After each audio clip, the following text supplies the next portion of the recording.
Good morning, ladies and gentlemen. I will request you to take your respective seats as we are going to start in a very short while now. Thank you.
ओहो बत्ती गयो पहिले पुरानो मसिन बन्द हुन्थ्यो तर अब यो समस्या छैन नयाँ गुड नाइट बनेको छ No, I'll just put it this way.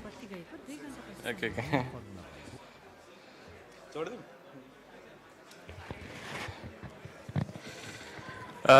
A very good morning, ladies and gentlemen. We are now starting the program, and I would like to request you to please take your seats. May I request you to start the program? So, welcome, ladies and gentlemen, to the IEEE International Conference on ICT and Photonics, Ictp 2026. I am Dr. Dipanjal Shrestha. I'm an associate professor at Pokhara University, and I'm the convener of this program. So now we start with the facilitation of this guest of our today's program. And I would like to request our co-chair, Engineer Durga Bhandari sir, to facilitate the guest. This is also with the chairing ceremony. So I would like to first request Professor Dr. Vikas Nakarmi, Professor from Nanjing University of Aeronautics and Astronautics, to chair today's inaugural session. Please give him a round of applause. Now I would like to request His Excellency, the Ambassador of Republic of Korea, Tai Yong Park, to grace this occasion as the chief guest. I'm equally honored to welcome honorary distinguished guest, Professor Dr. Rajendra Dhwaj Joshi, President, Madan Bhandari University of Science and Technology. Thank you. I would like to call upon our special guest, and in this regard, I'm very sorry to say that due to some emergency, Professor Dr. Padam Bahadur Shai, Chairman, Nepal Engineering Council, is not able to make up.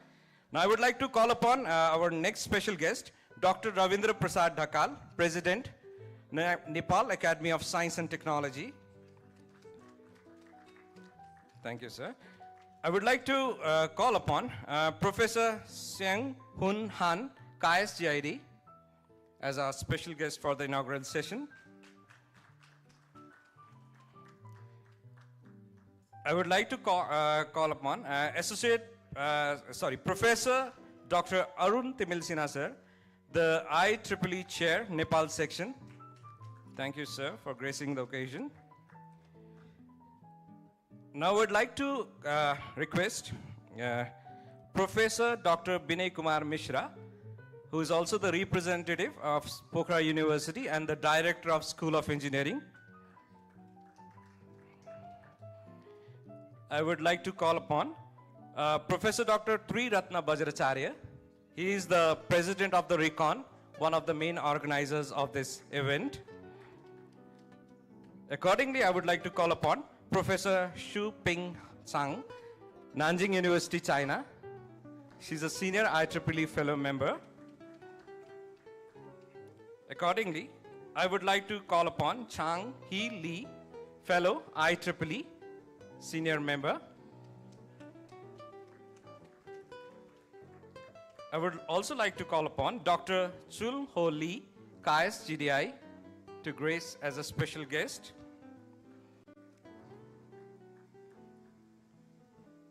May I, sorry. I would also like to call upon Dr. T.D. Subhash.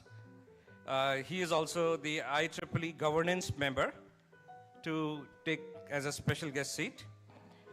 I would request our conference general co-chair, Associate Professor, Engineer Durga Bhandari, Principal, Nepal Engineering Council also to take the seat.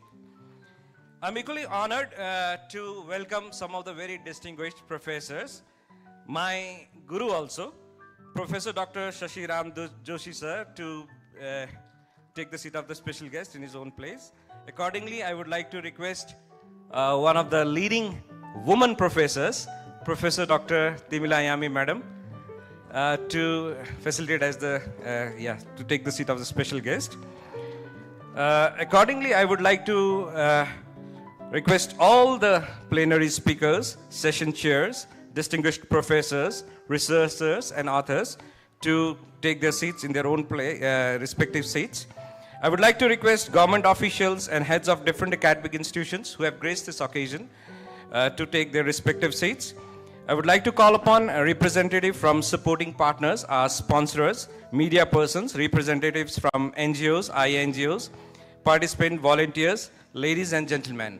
Please welcome to this IEEE Conference on ICT and Photonics 2026.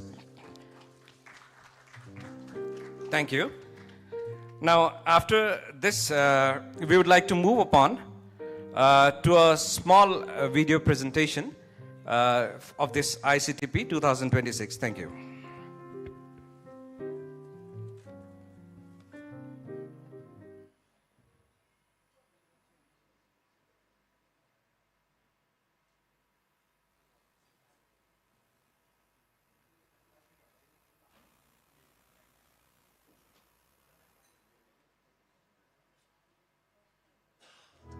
February 11 to 14, 2026. Hayat-centric, Kathmandu, Nepal. With 6 major technical tracks covering RF and photonics, AI and machine learning, renewable energy and green computing, ICT policy and digital governance, recent trends in computing, robotics and automation. Keynote and plenary speakers from leading global universities and institutions, and a special Global Digital Innovation and Impact Workshop by KAIS GDI with the support of the Ministry of Science and ICT, MSIT, and the Institute for Information and Communications Technology Planning and Evaluation, IITP, of the Republic of Korea. Organizers: Research and Innovation Center for Nepal, RECON, Nepal Engineering College, NEC. Co-organizers: KAIS GDI, NCIT, Mantrana Private Limited, Outlines Research and Development, Sagarmatha Engineering College, Kantipur City College, Model Institute of Technology, Shiva Shakti Education. Supporting partners: University Grant Commission, NAST. Technical sponsors: IEEE Nepal Section, IEEE Photonics Society, Nanjing Chapter. Sponsors: Research Center of Low Altitude Economy, Nepal Telecom, ACE Institute of Management, Kathmandu Business Campus, Wise Admit Private Limited, Everest Engineering College, Uniglobe College, Quest International College,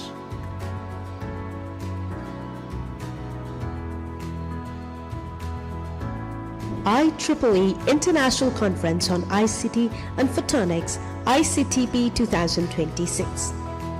Participation from Bangladesh, China, Hong Kong, India, Kazakhstan, Malaysia, Namibia, South Korea, Thailand, USA, and Vietnam.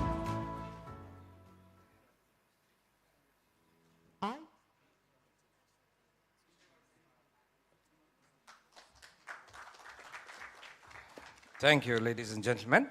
Now, I would like to request His Excellency, the Ambassador of Republic of Korea, to inaugurate this conference officially using we have the two set of inaugurations. First is by switching the button for the drone, and then we'll be lighting the lamp. Thank you. Drone technical team, please support.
Thank you, His Excellency. The drone and the design was done by our own team. I would like to ask everyone to give a round applause for these guys. And now we have the Panas lightning ceremony. So I would like to request His Excellency, honorary distinguished guest, and the conference chair, as well as the chair of today, to please facilitate us by lighting the lamp. Thank you.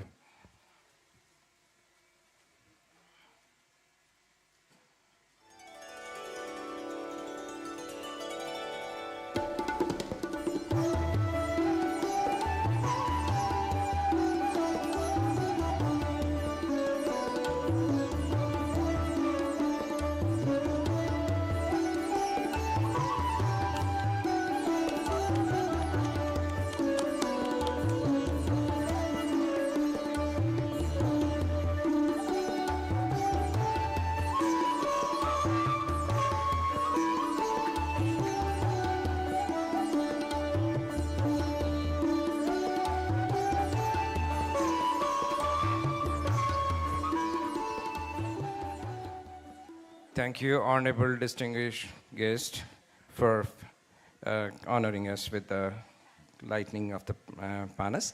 Now I'd like to request everyone to stand at their own seats for the national anthem. Thank you.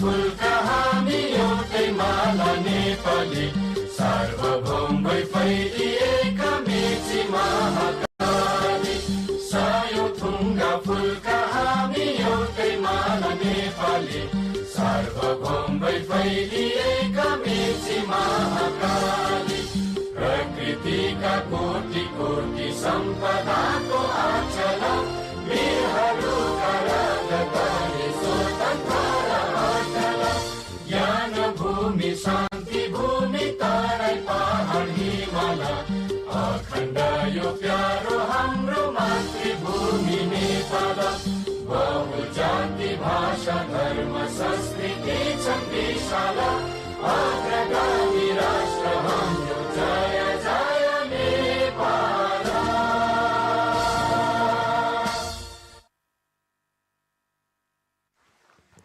Thank you, ladies and gentlemen. Now I would like to call upon I would like to call upon Garishma Nirala, Namrata Kesi, Nishma Paudel for the welcome dance. It's a very short welcome dance. Thank you.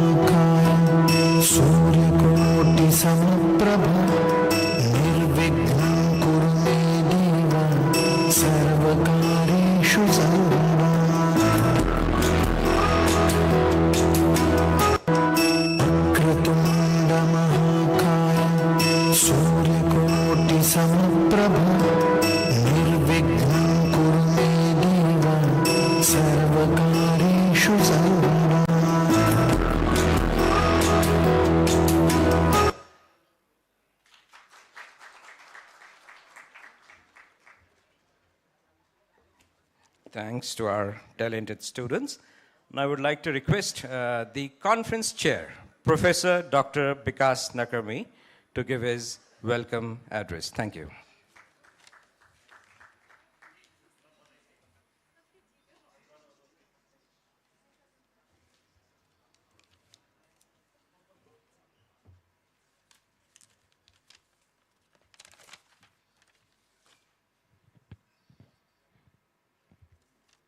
Good morning.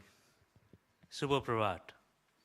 His Excellency Mr. Park Tae-yoon, Ambassador of the Republic of Korea to Nepal, Honorary Distinguished Guest Professor Rajendra Joshi sir, President of Madan Bhandari University of Science and Technology, Chair Professor Arun Timil Sinha, IEEE Chair Nepal Section, Dr. Rabindra Prasad Takal, NAS Secretary, University Grand Commissions, Nepal, respected dignitaries, esteemed researchers, industry leaders, faculty members, presenters, students, media personals, and dear friends. A very warm and sincere good morning to each and every one of you. On behalf of the organizing committee, it is my profound honor and immense pleasure to welcome you to the IEEE International Conference on ICT and Photonics 2026. Today, we do not merely open a conference, we open a new chapter.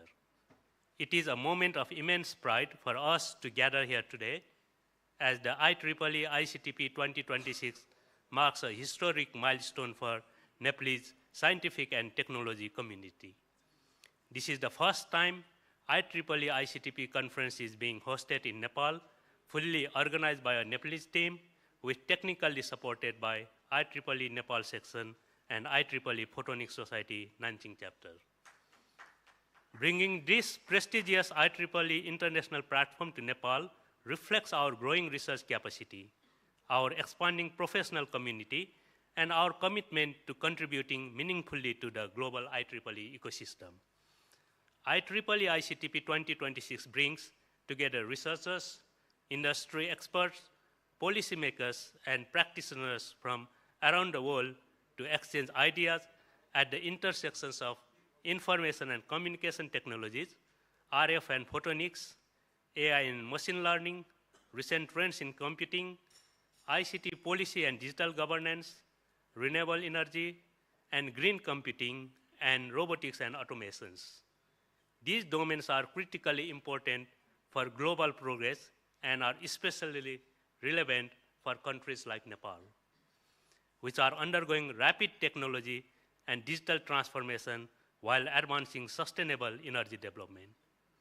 This conference is not only about presenting technical papers, it's about creating bridges between countries, between academia and industry, and between research and real-world impact. It provides a valuable platform for collaboration, knowledge exchange, and dialogue that can shape future technologies, policies, and innovations. A special highlight of IEEE ICTP 2026 is the Global Digital Innovation and Impact Workshop hosted by KAIST GDI with the support from the Ministry of Science and ICT and the Institute of Information and Communication Technology Planning and Evaluation, IITP, of the Republic of Korea. We are deeply honored that KAIST GDI has entrusted us to host this workshop for the first time in Nepal alongside the IEEE ICTP. This reflects the strength of academic collaboration between Nepal and Korea and the confidence placed in Nepal's academic and professional community. This workshop will provide expert perspectives on AI technology and digital policy while encouraging dialogue on future collaboration and capacity building, offering unparalleled learning and networking opportunities. Hosting this conference in Nepal is truly a dream realized. It stands as a testament of the growing technological ecosystem in our region and a strategic step towards integrating Nepal's brilliant minds, offering opportunities to learn from leading experts, receive feedbacks on their work, and make the global research and innovation networks. You witnessed the flower rain presented by the drone team in the conference venue. I am proud to share that the drone was 100% designed and developed by Nepali engineers, a powerful glimpse of their creativity, technical capability, and unwavering commitment to the innovations.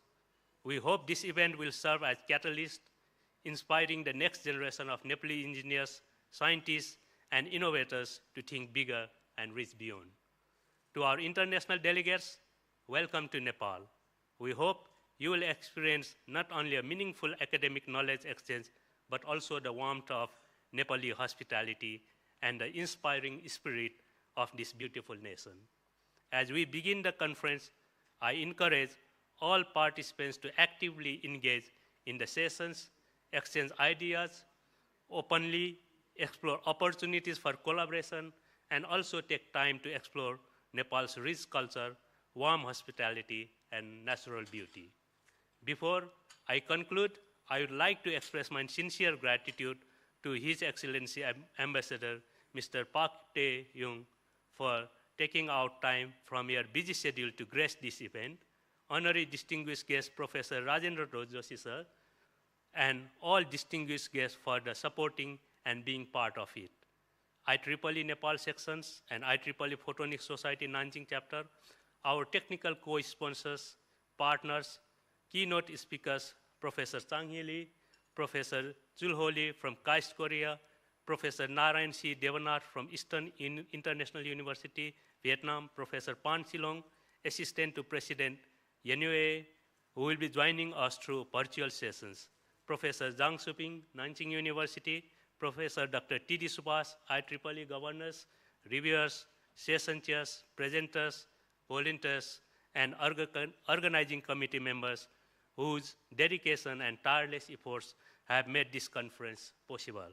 I am also grateful to all the authors and the participants for choosing IEEE Ictp 2026 as the forum to share your valuable research and experience. Once again, welcome to IEEE Ictp 2026. I wish you all a productive, inspiring, and memorable conference. Dhanyavad. Thank you. Gamsamida.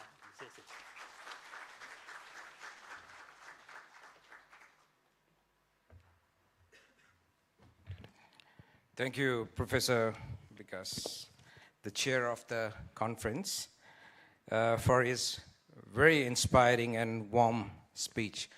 Now I would like to request one of the very important and very hardworking guy, the secretary of the conference, E.R. Birod Rijal, who is also the secretary of the Recon, as well as CEO of the Integrated ICT Private Limited, to give an overview of this conference. Thank you.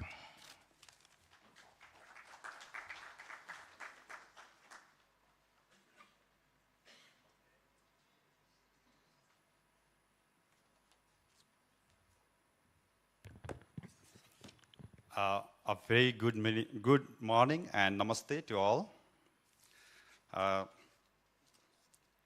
I'm delighted to welcome everyone in this conference hall.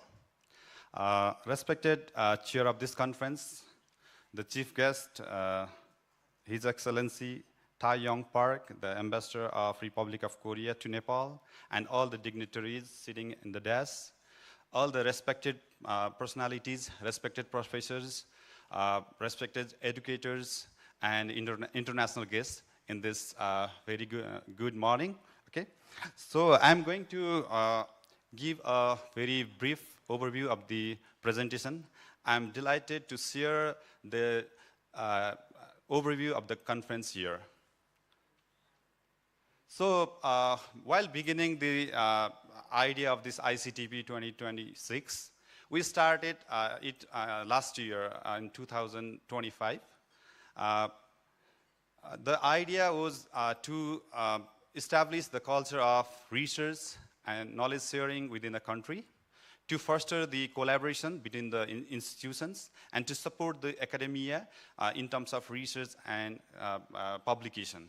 So that is the purpose of Recon, and we established Recon. So from the Recon, this conference is idealized. The core focus of this ICTP conference is information communication technology and the photonics. For this conference, one of the important partners is joined, that is KAIST, Korean Advanced Institute of Science and Technology. We have today one workshop of KAIST GDI, that is basically on AI and digital policy, and that is organized by KAIST GDI and supported by MSIT and IITP Republic of Korea.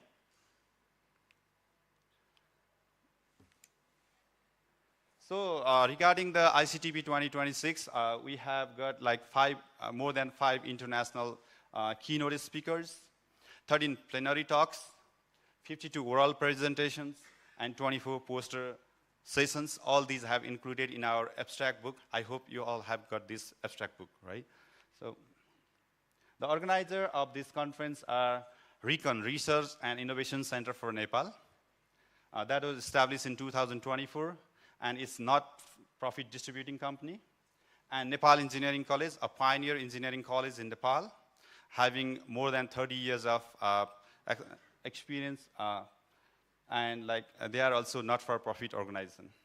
And we also have IEEE Nepal section that is supporting us as a technical co-sponsor, and this is the first time we are organizing such international conference by technical support of IEEE Nepal. Of course, this is the proud moment for all of us Nepalese researchers and academicians. So the timeline of conference is here. We started on March 2025, and we got approval from IEEE on August 7, 2025. Then we started call for paper on September 15, and the submission deadline was December 15. Finally, we got the camera-ready submission on Jan 26. It was fully peer-reviewed, double peer-reviewed paper selection process. So the tracks are 6 different tracks. radio frequency and photonics, AI and machine learning, renewable energy and green computing, ICT policy and digital governance, recent trends in computing, IoT, robotics, and automation. So we have got the various papers in all these tracks. We will have parallel session for each of these tracks. That is also mentioned in the abstract book. I hope you have received that abstract book. So the paper review statistics, it went through the peer-reviewed process. So on the first submission, only the 27% of the paper were accepted. And at that time, 38% were rejected and 35% were sent for the revision. Finally, we received a total of 77 papers as a camera-ready submission, and they have registered in this conference. That is a total of 46% of the total paper submission. And we have this global reach. We have got more than 12 countries participation here in this conference. This is all about our ICTP 2026. I hope you all will be able to present throughout the sessions and make this conference a milestone event in the academics or research history of Nepal. Thank you so much.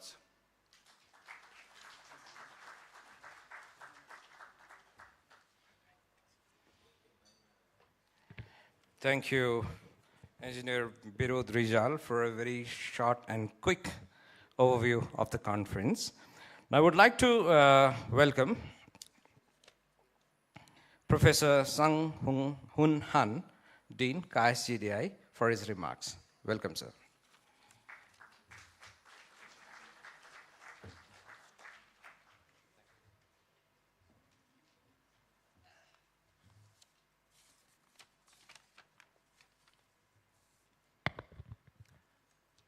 My greeting to distinguished participants, respected scholars and valued partners, and all members of the ICTP 2026 community.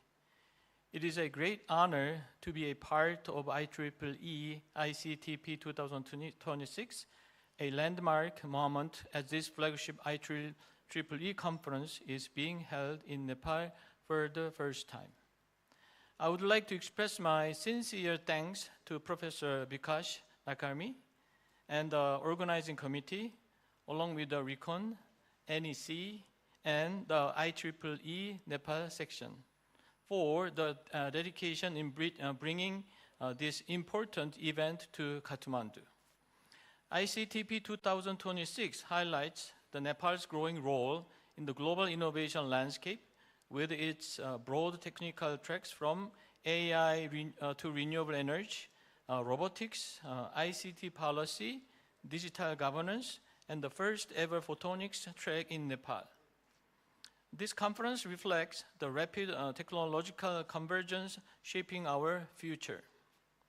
Photonics in particular now stands at the heart of next generation AI system, high-speed communication sensing technologies, and energy-efficient digital infrastructure.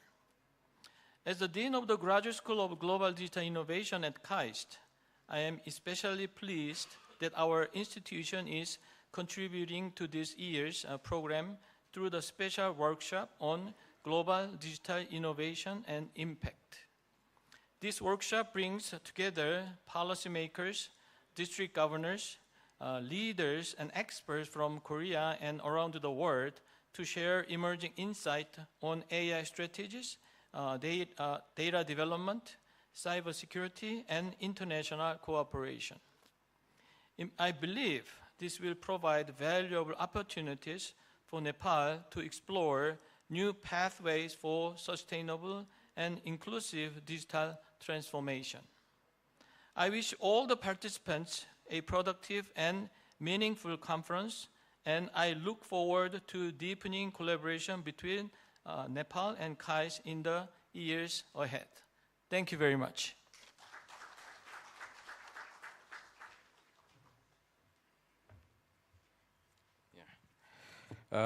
Thank you. Now I would like to request Secretary from NAST, Dr. Ravindra Prasad Dhakal, sir, for his very quick short remark. Thank you.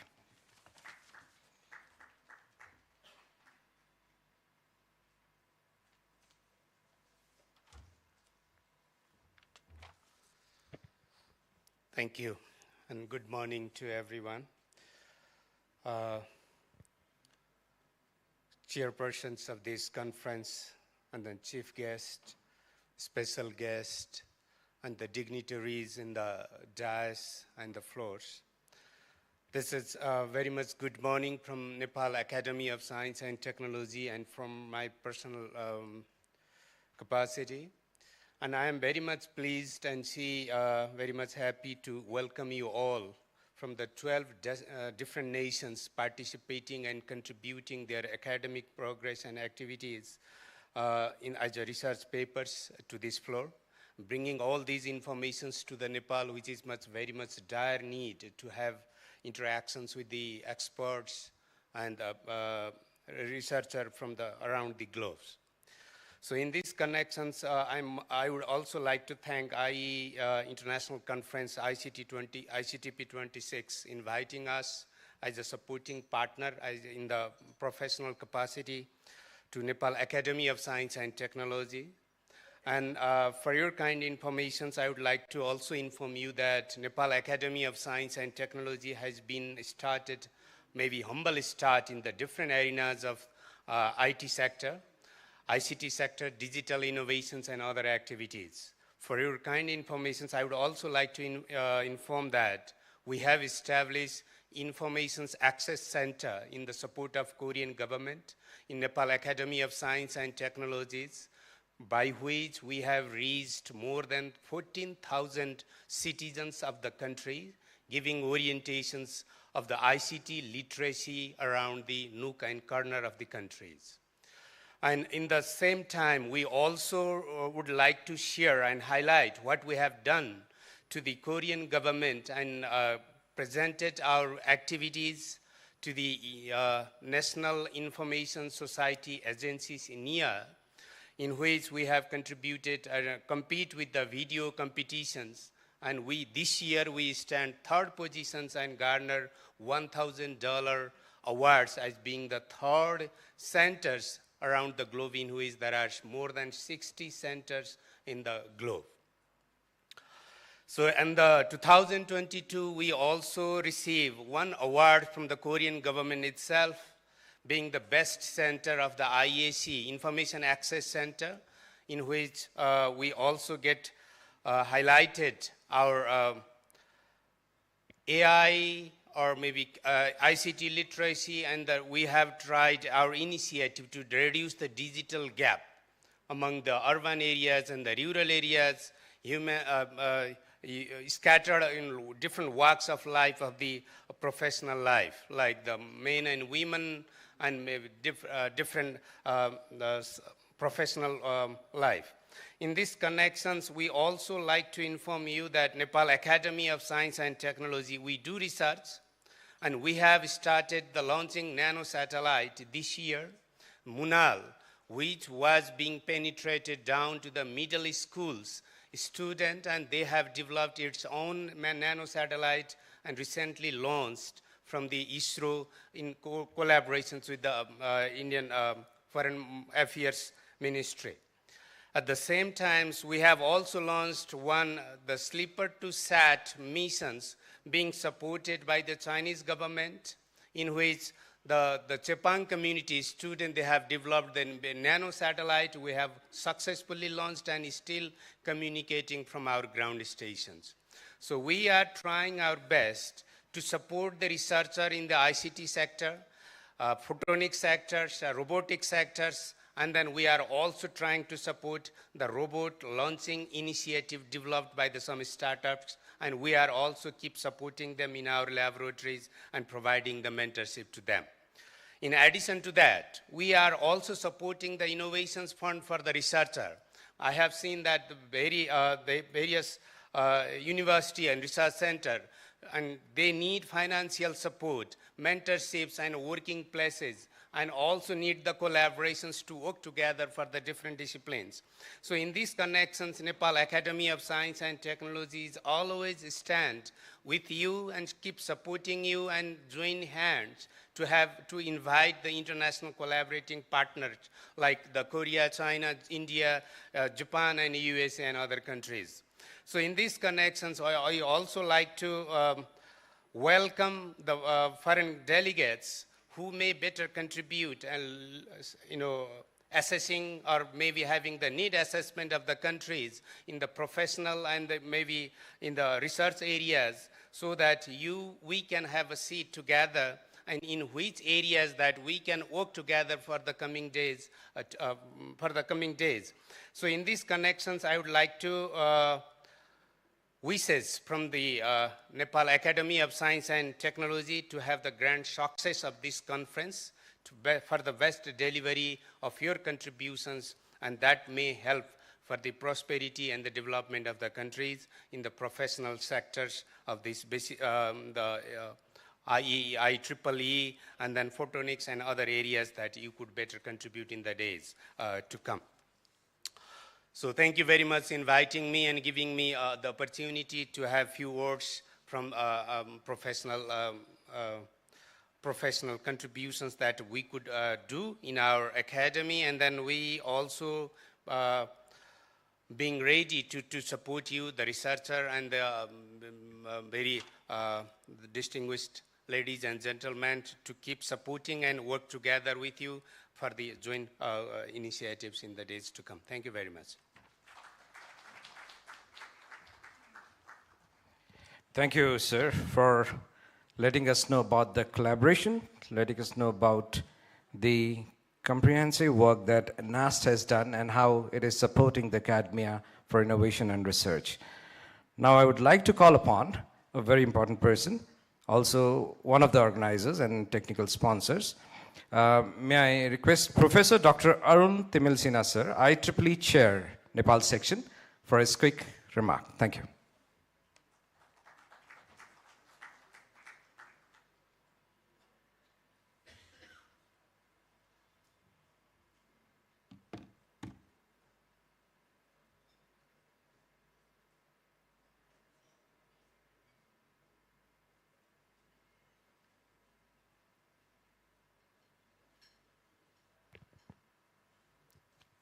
Good morning. Your Excellency, Mr.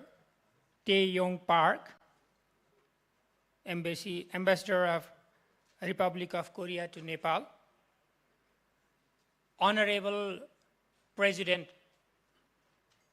Embossed, Professor Rajendra Dhot Joshi, sir,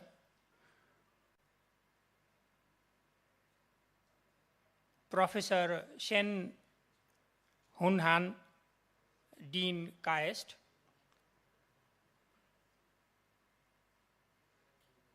Honorable member from our NAST, and distinguished guests, research scholars, and all the dignitaries in this program, my fellow friends, researchers, students, all the ladies and gentlemen, good morning.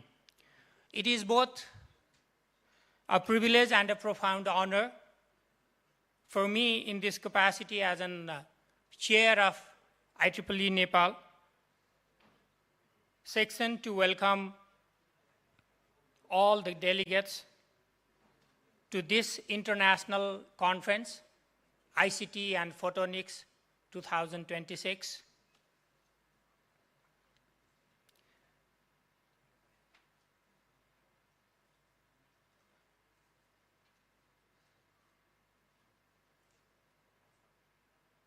Ladies and gentlemen, ICT and photonics, these are the two such technologies in today that is the most prominent, and it will be leading to the future all researchers, research and further excellence building and what next AI, AGI, IoT, and robotics, and everything has to follow these based upon foundation as in these two technologies. So these technologies are driving digital transformations across industries, governance, education, and healthcare as well. So photonics, on the other hand, is also again having impact on as well as revolutionizing high-speed optical networks, quantum computing, and AI-driven or smart systems. So for Nepal, embracing these technologies is not merely about modernization. It is about strategic positioning with a young and dynamic population, growing academic institutions, and expanding digital infrastructures. Nepal has both the potential to become vibrant, participating in the global knowledge economy. In this journey, collaboration with the leading institutions, the representatives are here from many countries, researchers and dignitaries leading their research universities like KAIST and others, Nanjing. So technologically advanced nations like Republic of Korea, these are all invaluable. So we will be having opportunities to have the next today and next 2 days to have the interactions between the leading researchers, IEEE senior members, IEEE fellows, to have interaction and get aware of what the research, latest cutting edge technologies is been in other parts of the global arena. So IEEE, as the world's the largest professional society, technical organizations dedicated to advancing the technology for humanity. It has the tagline as an advancing technologies for humanity. So it's not merely confined to ICT and electronics and computer. Rather, it is for all the technologies, for all advancement related to human technology. So IEEE Nepal within here, again, supporting, being partnered with this particular program, we are making the channel, the platform, to have connection with the global leaders. They are leading research in the world. So having this sort of event, we will be having opportunity to have getting aware of the latest technologies, as well as having the collaboration, building opportunities with the renowned various global industries as well as academic institutions, the research scholars. So IEEE as such, it is being one of the most reputed and trustworthy professional society, and this particular event is probably the very first one that we are doing with formal approval from IEEE headquarters. So we have both the challenges to be on the technical advancement battlefield or the research field, to establish us on this competition, and this IEEE as an trusted professional society, through these forums, we will be having opportunity to get recognized from IEEE big flagship. Recently, we had one conference organizing workshop where from IEEE headquarters, the leaders came here to provide us the exact requirement to conduct international conference. They are very much worried about few lapses in our region.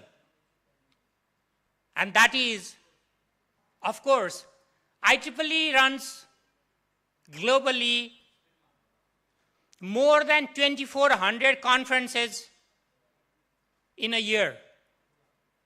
And considering a conference happens at least for 2 days, right now we are having this conference and there are in average another 14 conferences happening around the globe. So they are much worried how to keep the quality, the value, the trustworthiness, integrity on these conferences. So we were thankful to these various dignitaries. They came directly from IEEE headquarters. It was happened in January 30 and 31st. So with this type of activities, definitely we will be growing and making our event known to rest of the world. So once we have this sort of label from IEEE, whatever the event that we will be organizing here locally, with the collaboration and partnership from the renowned institute leaders and our IEEE fellows and senior members, we will be having another label of recognition through globally. So I would like to thank Professor Vikas and his entire team. They have already made this event successful. So I would like to wish good luck and extensive learning from today and the next 2 days. And lastly, I would like to again request, please provide some time for our international guests so that show our hospitality also. Don't make them just only all technical time busy, keeping busy them. Rather, provide some little time to show them our hospitality also. So wish you have a very pleasant stay in next couple of days in Nepal. And thank you very much to all. Thank you.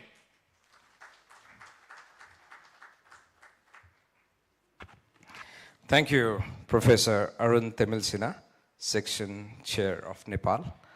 Thank you for highlighting the importance of IEEE and also letting us know about how IEEE Nepal section will proceed. Just to make you informed, sir, we have been looking at the international guests in a very warm way.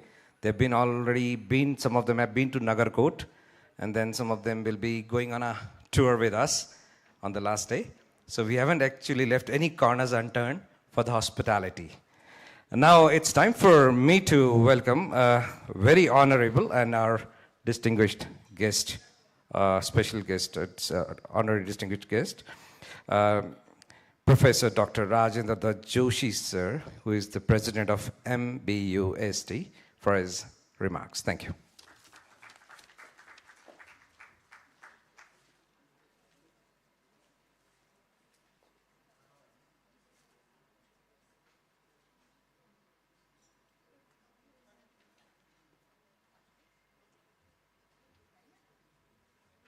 Good morning and namaste.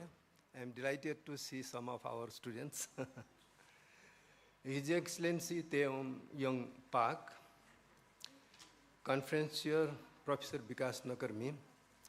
First of all, I would like to welcome all delegates and congratulate all organizers and EEE members for organizing this very important conference.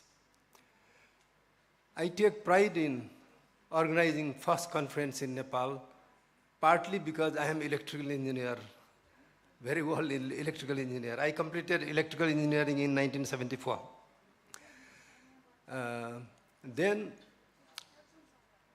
it is symbolic that today in this hall, Korean ambassador is present and Dean of KDI is present and representatives from Nanjing University are also present. When we talk about technological development, everybody will point fingers on Republic of Korea and China. Proxy for technological development is number of patents in force.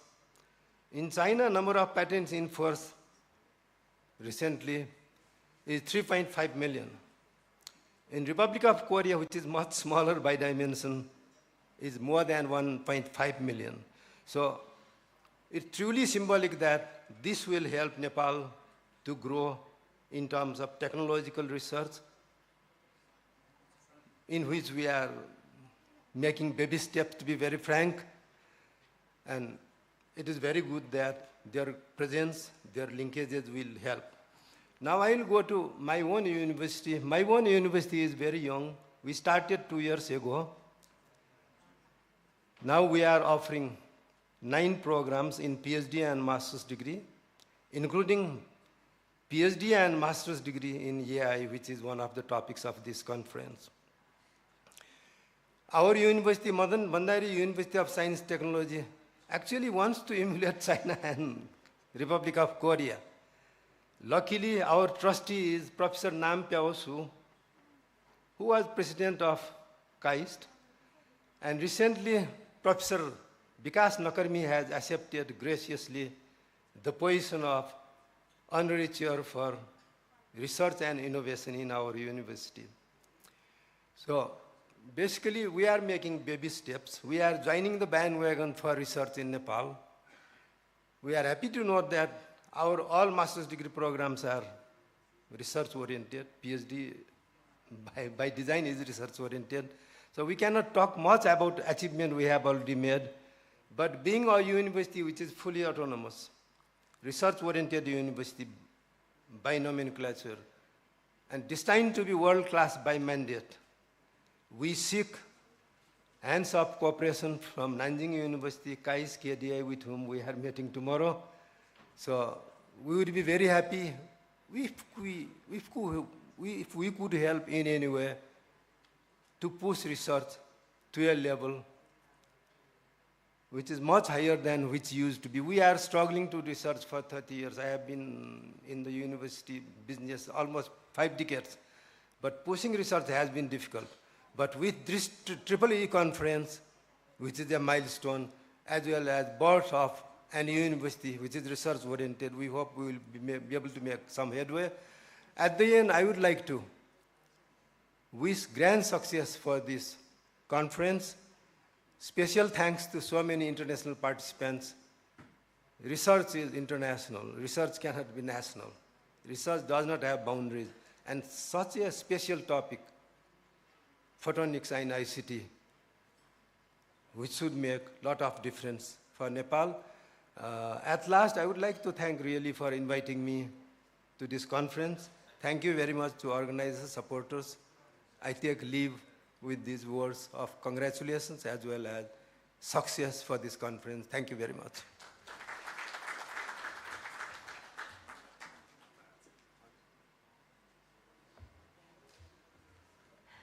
Thank you, Professor, for your very inspiring remark. Now we have the program of unveiling the conference proceedings.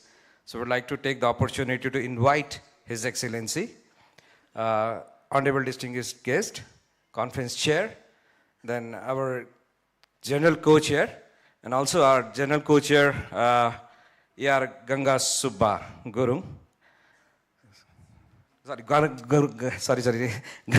Subba Madam, sorry, to unveil the conference proceedings. I'm very sorry for that Gurung word.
Thank you, dignitaries.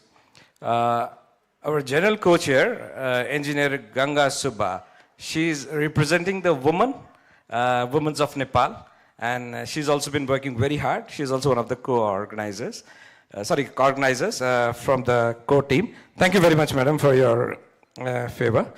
Now I would like to request the chief guest of today, His Excellency Tai Yong Pak, to facilitate us and honor the conference by his remarks. Thank you.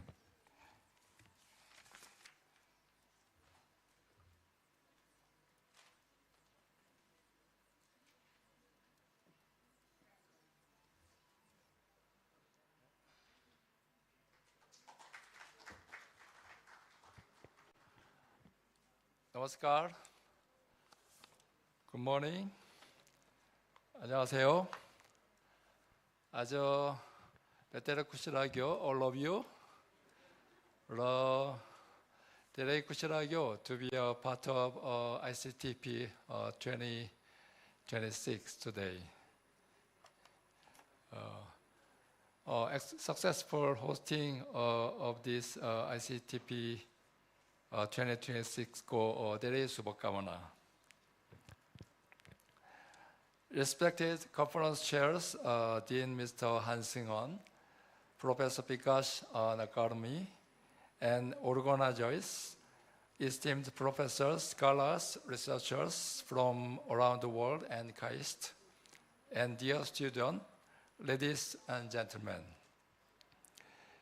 It is my great honor and sincere pleasure to join you this morning at the opening ceremony of the IEE International Conference on ICT and Photonics 2026.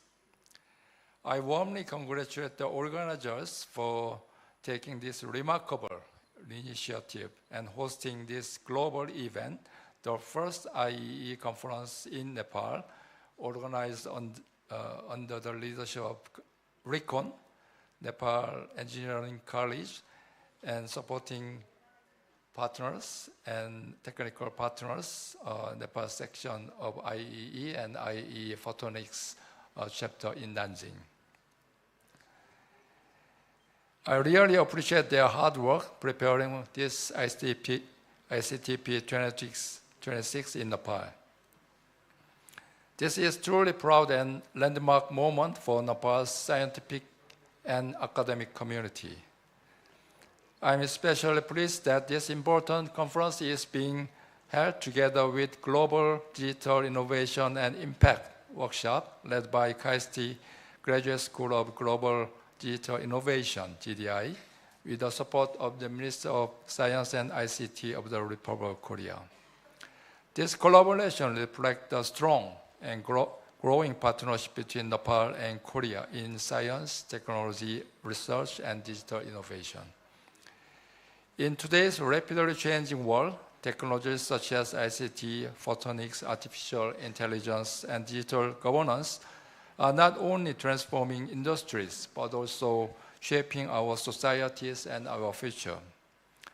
Addressing the global challenges, whether in sustainability, smart governance, or inclusive digital growth, requires strong international collaboration, shared knowledge, and mutual trust.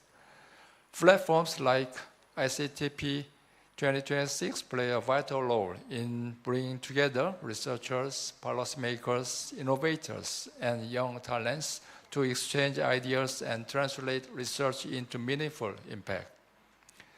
The Republic of Korea has been through the remarkable development journey driven by investment in education, research, and technological innovation.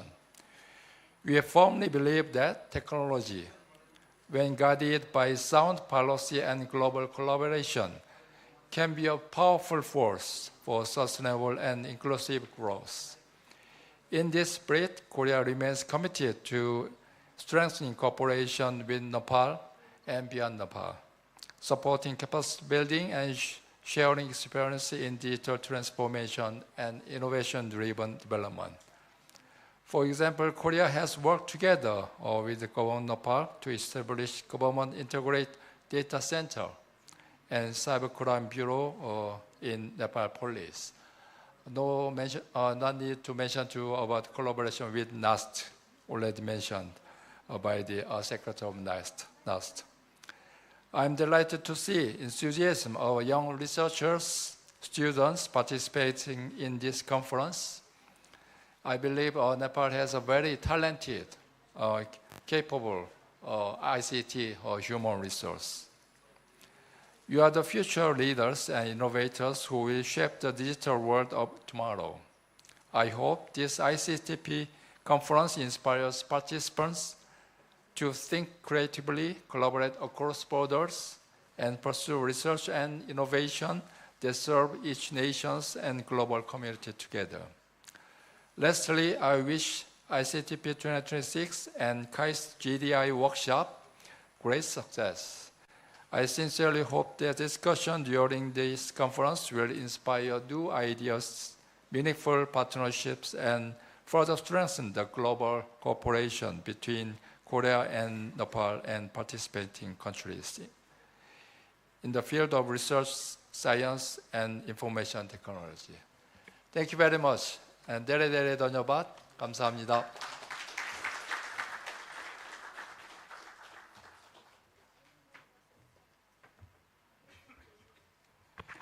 Thank you, His Excellency, for letting us know about the collaboration and how Korean government has helped in the development of ICT, e-governance, and various sectors in Nepal. We are highly thankful to you for your contribution to you and your country.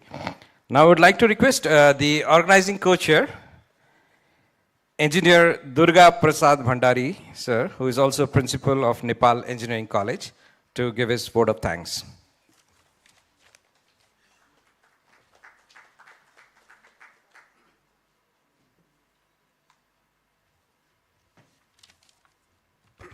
Thank you. Thank you very much. His Excellency, Ambassador Mr. H.A. Tang Young Pak, Ambassador of the Republic of Korea to Nepal, the chief guest of today's function, honorary distinguished guest, Professor Dr. Rajendra Joshi sir, who is the President of Madan Bhandari University of Science and Technology, the Chairman of Nepal Engineering Council, Professor Dr. Arun Timil Sinha sir, the Chairman, the session chairs, distinguished guests, participants, students, researchers, and ladies and gentlemen. Good morning, namaste, and warm welcome. Our greetings to all of you. When the world is fighting for the war, for the economy, peace, renewable sustainable energy development, and sustainable living, on the other hand, the digitalization, artificial intelligence, and renewable energy development has significant impact on the global trend. And so is the cause for which we are discussing here for the next 2 days through this conference, ICTP 2026. Thank you very much.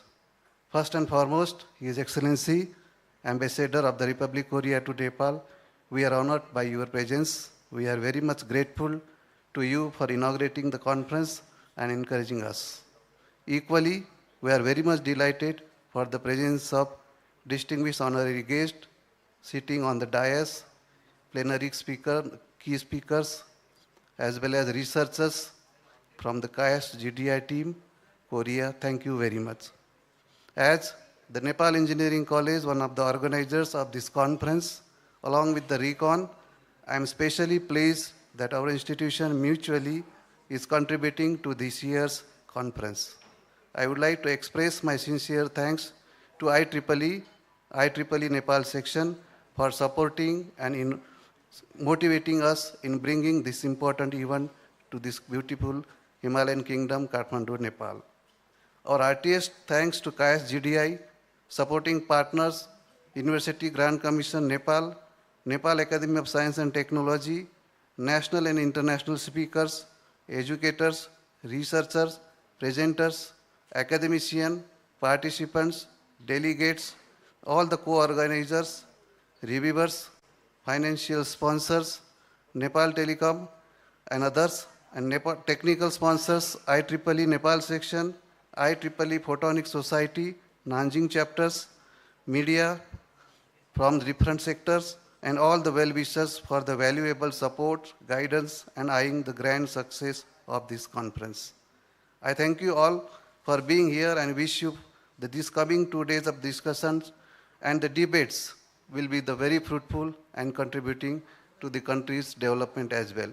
Thank you very much for your patience. Namaste.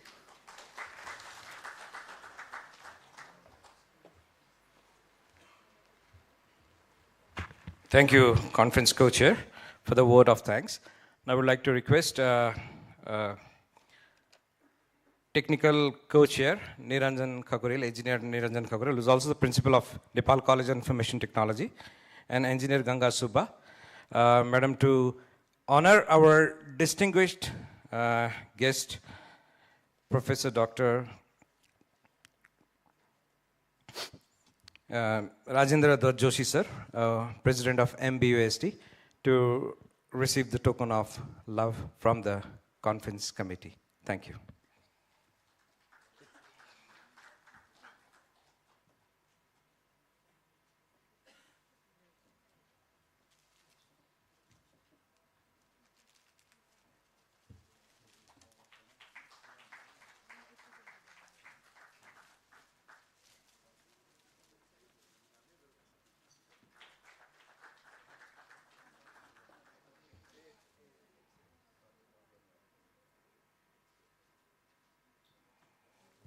Thank you, sir, and thank you, the organizing committee members. Now I would like to request our conference chair, Professor Dr. Vikas Nakarmi, to facilitate His Excellency and the chief guest of today's conference, Ta Yong Pak, to receive the token of love from the conference organizing committee. Thank you.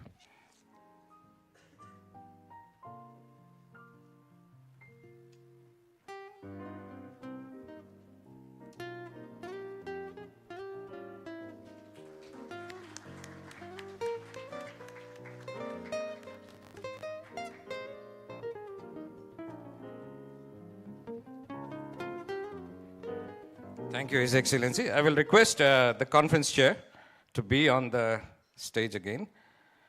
And thank you, ladies and gentlemen. We have come to the end of this inaugural session, and I would like to thank you again for attending this conference, gracing us with your warm presence. And I'll accordingly request the conference chair and the ceremony chair, Professor Dr. Vikas Nakarmi, to officially close this conference. And after this, I request you for a group photograph. Thank you.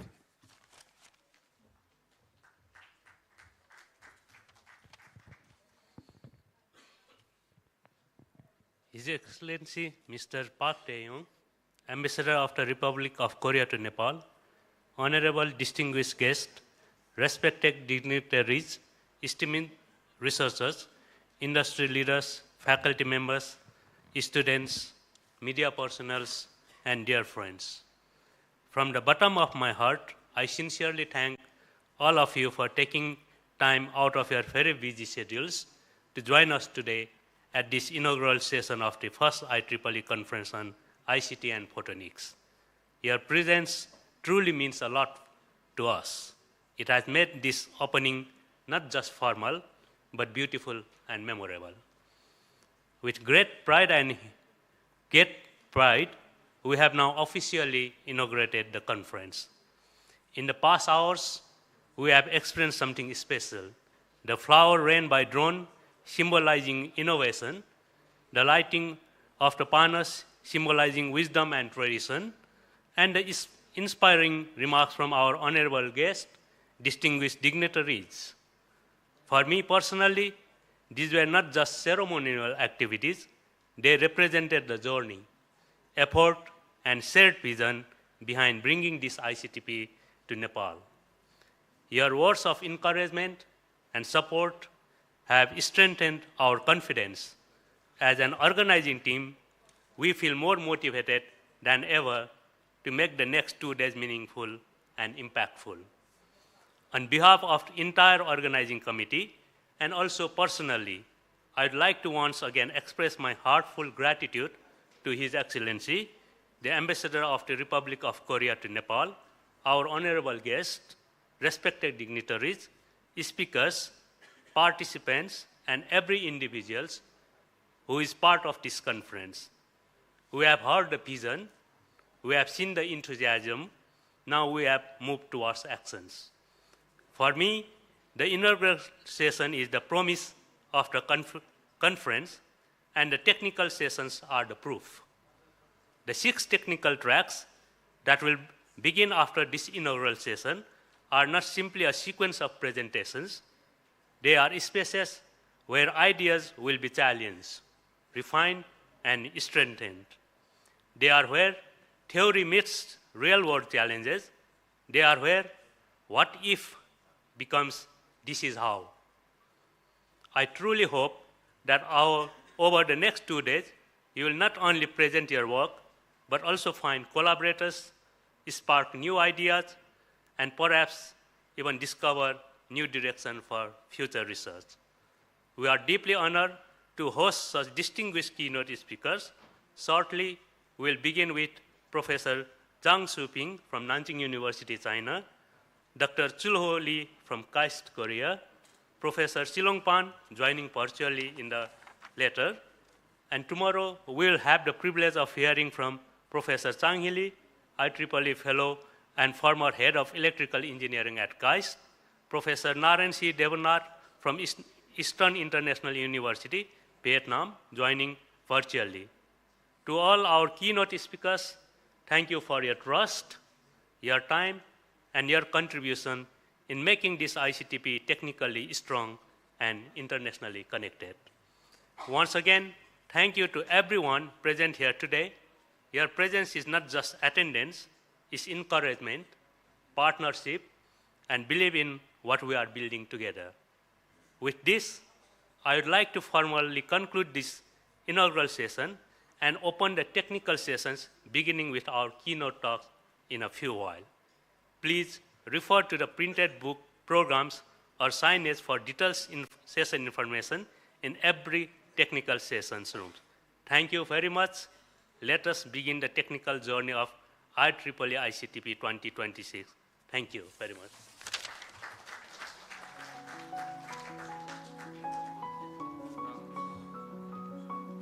May I request all the ladies and gentlemen for a group photograph? Thank you.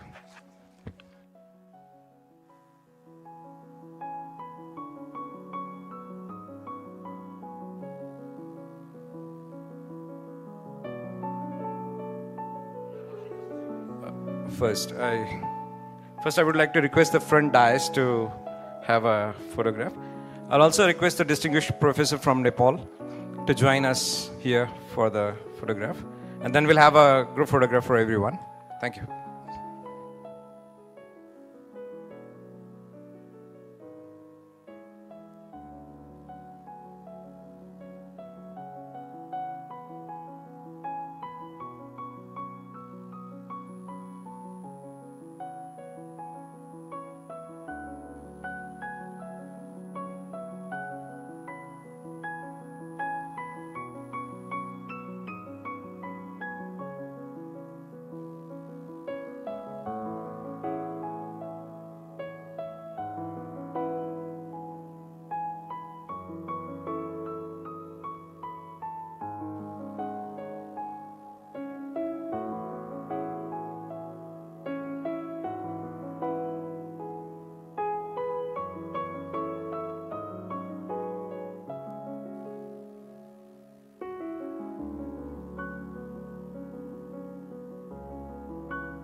Ladies and gentlemen, we can have a very quick 5 minutes break and then we'll start with the keynote session.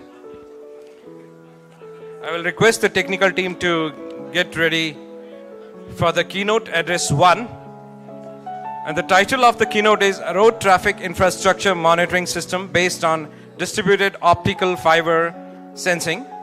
And the keynote speaker for today is Professor Dr. Shuping Chang, who is the Dean of Institute of Optical Communication Engineering and Optical Fiber Sensing, Nanjing University, Nanjing, China. Professor, I would like to request you to check in with the technical team for the presentation, and we are very quickly starting with the keynote address 1. Ladies and gentlemen, I will request you to please take your seats quickly, because we are starting with one of the very, very interesting keynote addresses. And I think this is one of the papers that is very important to the traffic. So I'll repeat again, the title is Road Traffic Infrastructure Monitoring System based on Distributed Optical Fiber Sensing. Technical team and volunteers, please could you help Professor Dr. Shuping Chang to get ready with the presentation. Thank you.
Respected dignitaries and intellectuals, may I kindly request you to take your seats, please. We are starting with the keynote 1.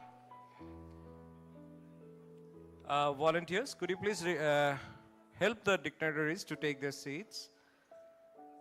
May I request the organizing members to kindly take your seats, please, and help the distinguished guest.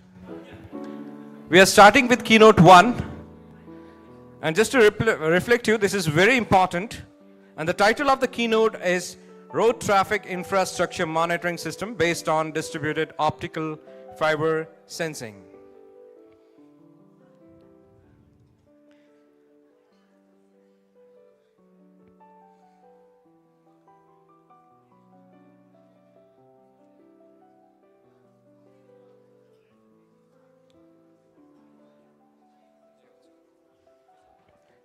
May I request Dr. Chul Ho Lee to kindly contact our technical team for your keynote, and as the next keynote is from you. Thank you, Professor. So I would like to now request Professor Dr. Shuping Chang, the Dean, Institute of Communication Engineering and Optical Fiber Sensing, Nanjing University, Nanjing, China, for her keynote. Welcome, Professor. Thank you.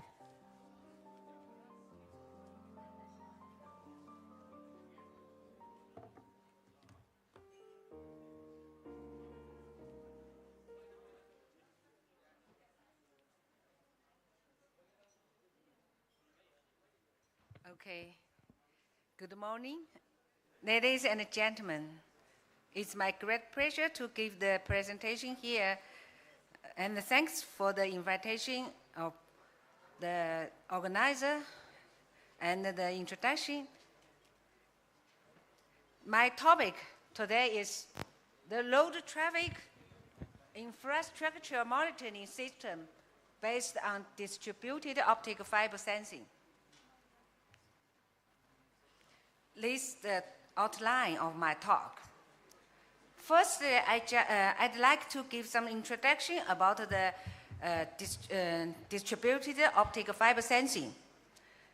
So what is the distributed optic fiber sensing? We call it DOFS in brief.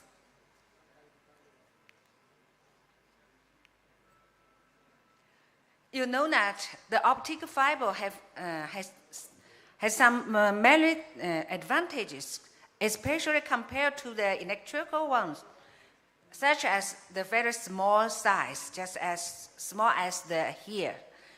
And the immune to the electrical magnetic. Do you have the?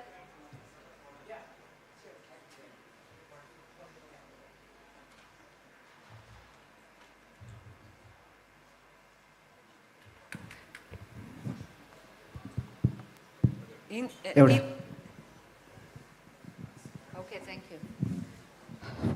Also, it's immunity to the electromagnetic interference, and you know that it can sensing too many parameters, and it's distributed and multiplex.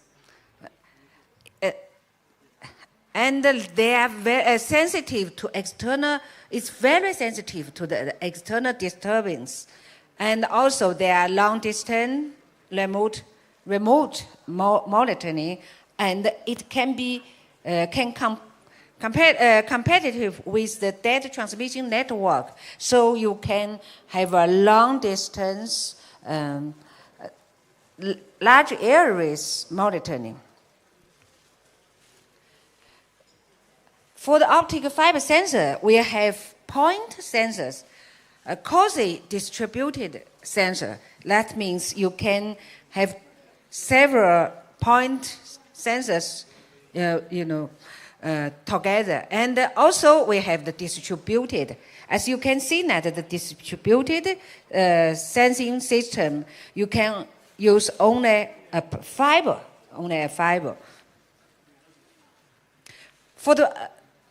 For the point sensor, you need to connect each sensor.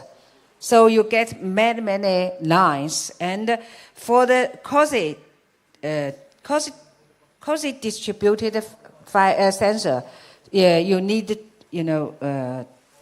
the deep between points. And for the distributed system, you see that it's fully distributed.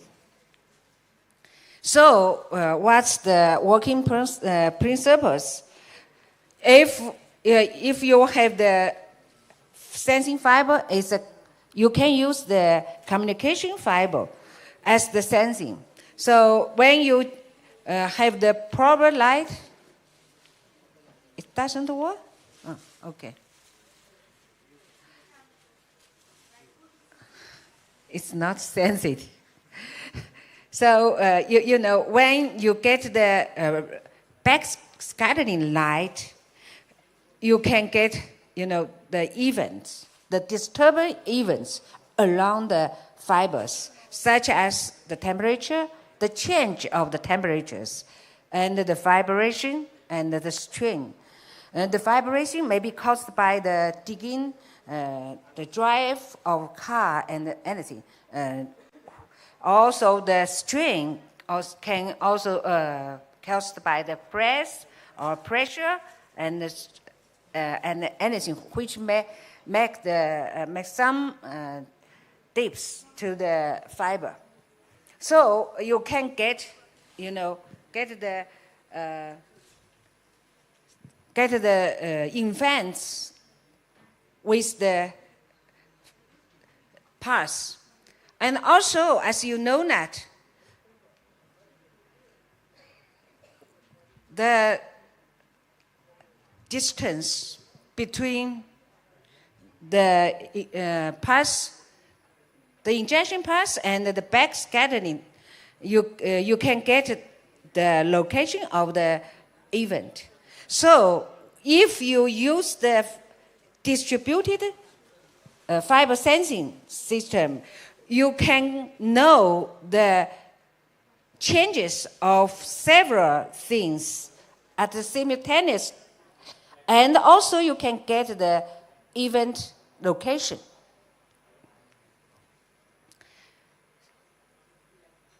So why we use the distributed fiber sensing system, or what's the importance, the functions of this system? As you know that we have made large scale structures, but it's many damages happened with these large scale structures. So for these large scale structures, the health monitoring is very, very important. For the monitoring, the requirement is you must have a long distance sensing. It may lasting for several tens kilometers or longer. And also you need a spatial resolution as small as centimeter. And also you need the fast response even in time, you know. And also you don't need what's the dangerous point. So you need to know everywhere, every point along the line, maybe several tens kilometers or longer. So for the distributed optical fiber sensing, that's the difference from the point is that with the point sensor, you only get the information from the point. If you use the distributed fibers, you can get the information everywhere with the fibers. And such as for the tunnels, you can have the fiber around the tunnel. And so you can, detect and locate any spots. That's the best advantages with the point sensing. So you can use this fiber to anywhere you use the fibers, anything, such as the bridges, the road surface, and the tunnels, the slope, and any large-scale structures, which can have many, many things related to the health of the structures. So you can know the damage detection, crack location, and many existing, the dangers of the existing fractures. So also, you can make all the things become a smart one. So, to our topics, how to use this for transportation monitoring. Compared to the traditional monitoring methods such as microwave radar, laser radar, inductive loop cameras, this traditional monitoring, it's no use to the rain, fog, and the poor lightning. Yeah. So it also have the monitoring black spots, just I mentioned before. So if you use the DOFS, you can get the high anti-interference performance and active by weather and lightning conditions. And also, it's suitable for long distance and wide area load operation and maintenance, safety, protection. And so it's very cost effective because you only use the communication fiber, we call the dark fiber. So you no need to cost much for the monitoring. Okay, so we developed several kinds of DFS instruments. This the sum of the instrument.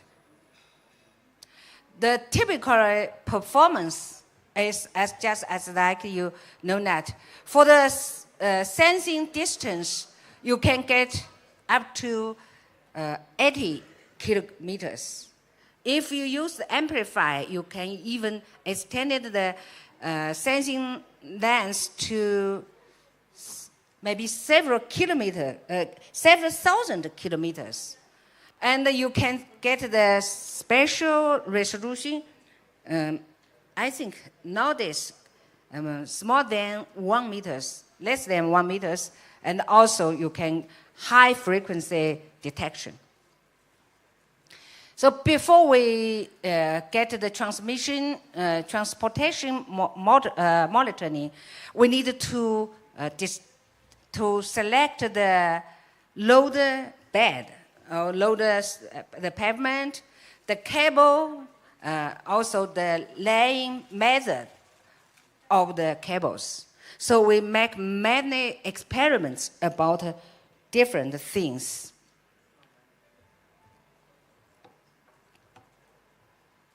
This is the results about the fix of the cables. This is the cable we just fixed in the surface of the load. And also we get different results about the fixed methods.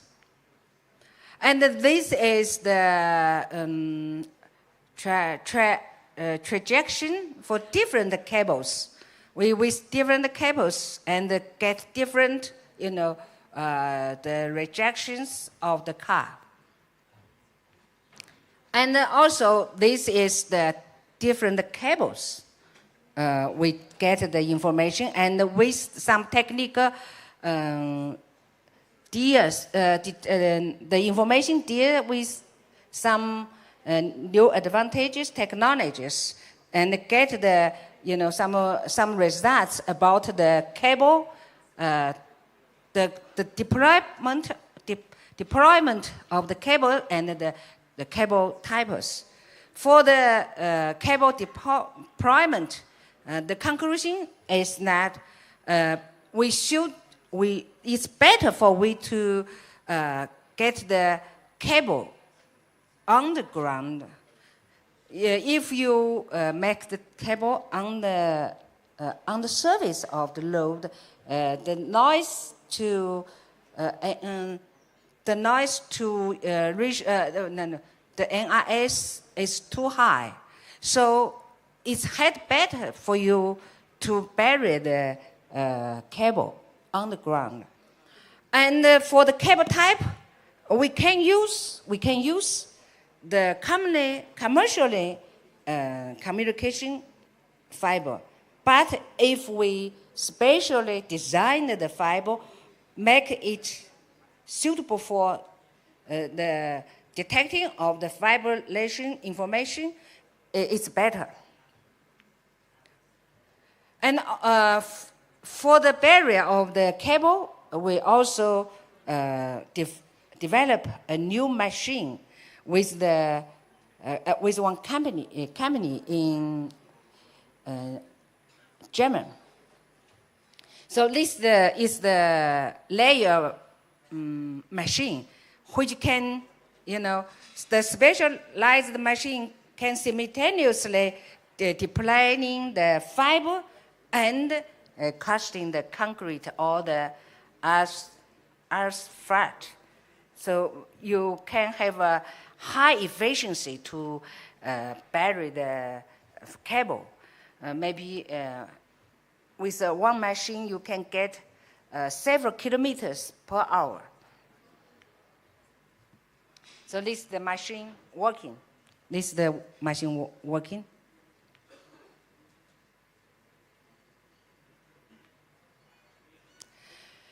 And then with the experimental results and with the developed machine, we have some monitoring for the highway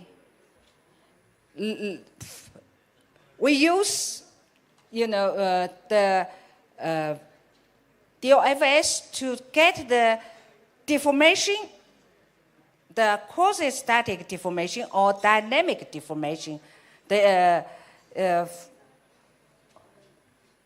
What's the problem?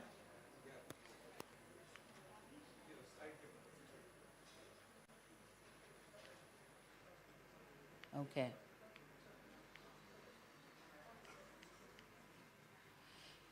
So the quasi-static deformation mainly caused by the, the pressure from the vehicle, the frequency usually covers from 0.1 to 5 hertz. And the dynamic deformation usually caused by the friction between the tires of the car and the load, between the tires and the load. So it's higher frequencies. Usually it's 5 to 50 hertz. So if you can get all this information, you can know which kind of car pass away the load. And this is the the monitoring of a tunnel in Zhejiang University, Zhejiang Province, China. This is the the tunnel with two lengths. The picture we get from the video, and the right one is from DOFS, and from this one we can get the the speed, and the track, the wheelbase, so we can judge what kind of cars can pass away. And this is a situation we get from also somewhere Wenzhou, also in Zhejiang Province. This is composed of almost all the situation about the highway. It consists of the load bed, the usual load, and the bridges and the tunnels, just like this one. So you can see that during this monitoring, you can go through the bridges, tunnels, and bridges, and the camera load. So we get all these fiber buried, and then you get the the information about the speed, which kind of cars, and also we can know the distance of the fiber to the car. So you can adjust the car in which lane, and also if you get because you can get the speed, you can know maybe some accident happened on the road, or is some traffic by the speed. That's the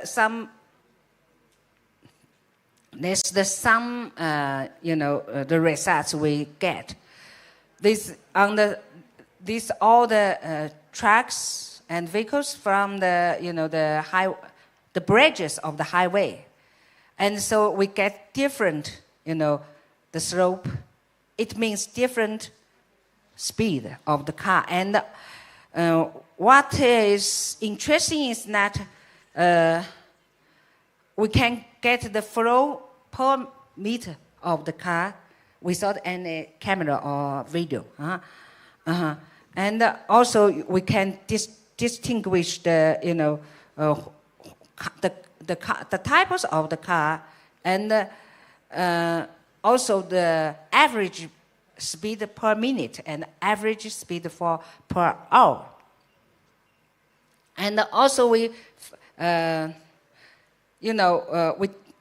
the monitoring. The last year for first one for April, we found a very you can see for 25 minutes there's no any information about the running of the car. So when the police to go to the load, it found that some accident happened. So all the car was stopped for more than 25 minutes, and then you can find that the car is running. Also, it's a very interesting. I think there's a very interesting phenomena at the same day. Is that from the 12 to 24 o'clock, the flow speed, the average speed car is grew. Usually at the midnight, the car is less. But that day, the car at the midnight, the car is increasing. So it's very strange to explain. After the investigation, we found that day, the second day, after the midnight, is the Chinese traditional festival. It's free for the highway. So many cars is waiting for the free time to go through the highway. So even though it's in the midnight, the car is too much. And also, it can be used to monitoring the security of the transportation infrastructures, because it's very dangerous for you to have some actions such as slapping, the digging, or some vibration, even through the holes. So you can have some early learning, early alarming about all these events happen.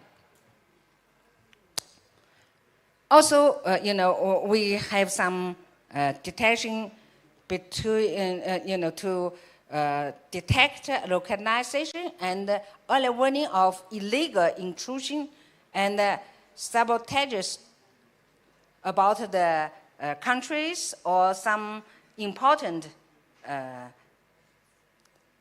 factories or something. So this is detection, the monitoring for the China-Myanmar border around Yunnan province. So we get, someone to illegal pass the border.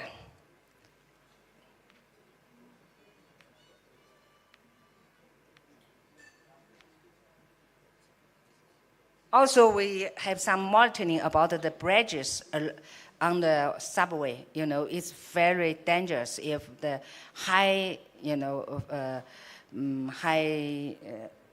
trucks pass through the bridges, or some natural disaster happened, such as the earthquake. The bridge is so weak. And also, we did some monitoring about the landslides along the highway, railway, and some tunnels. Okay, summary. I think the time is too late. So summary. For the DLFS, we can combine the system with existing communication cables to monitoring the transportation infrastructures. And also with the artificial intelligence, we can get some information from the data to know the dangers or to predict the dangers happened in the future. So we can know the health of the large scale fractures.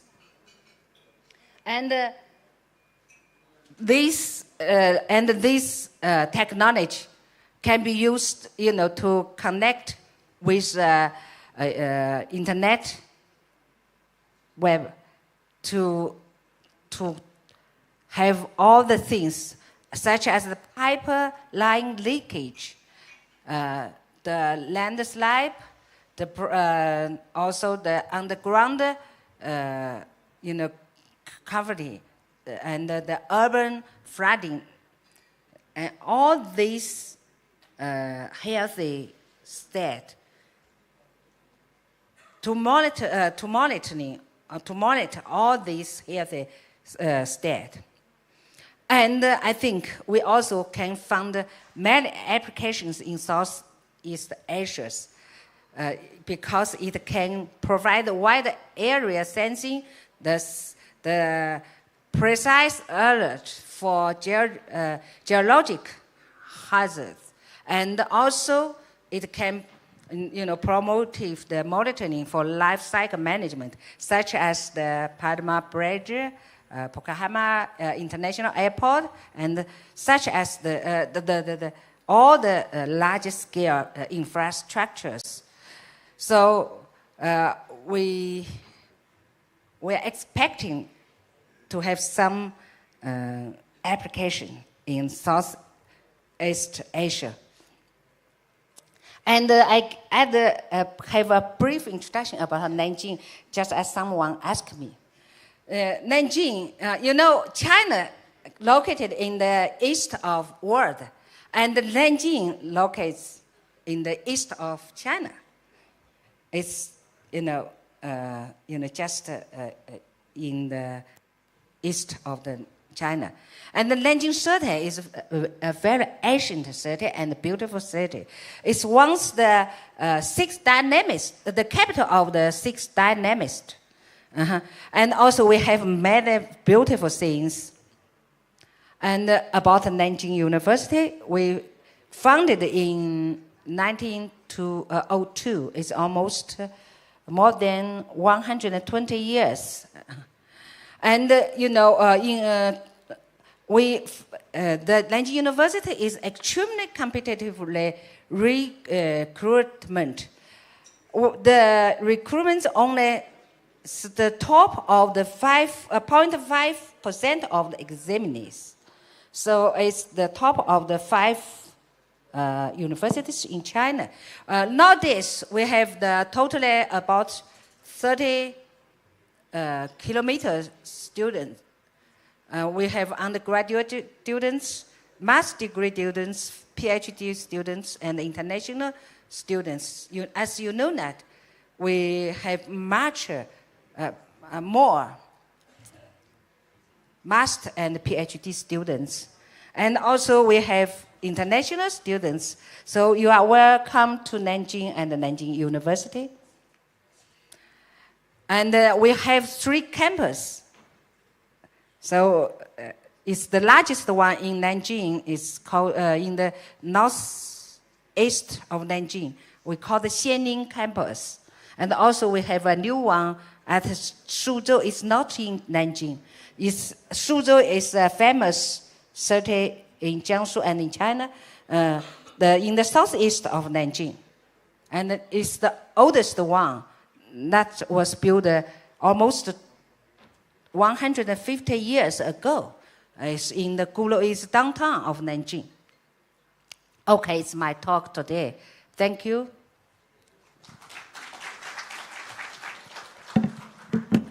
Okay. Thank you, Professor.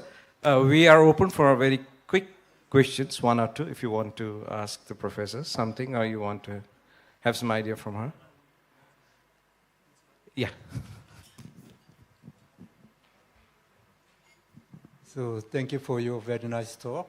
So if we have time, I have one question for your vision and two questions for technical things.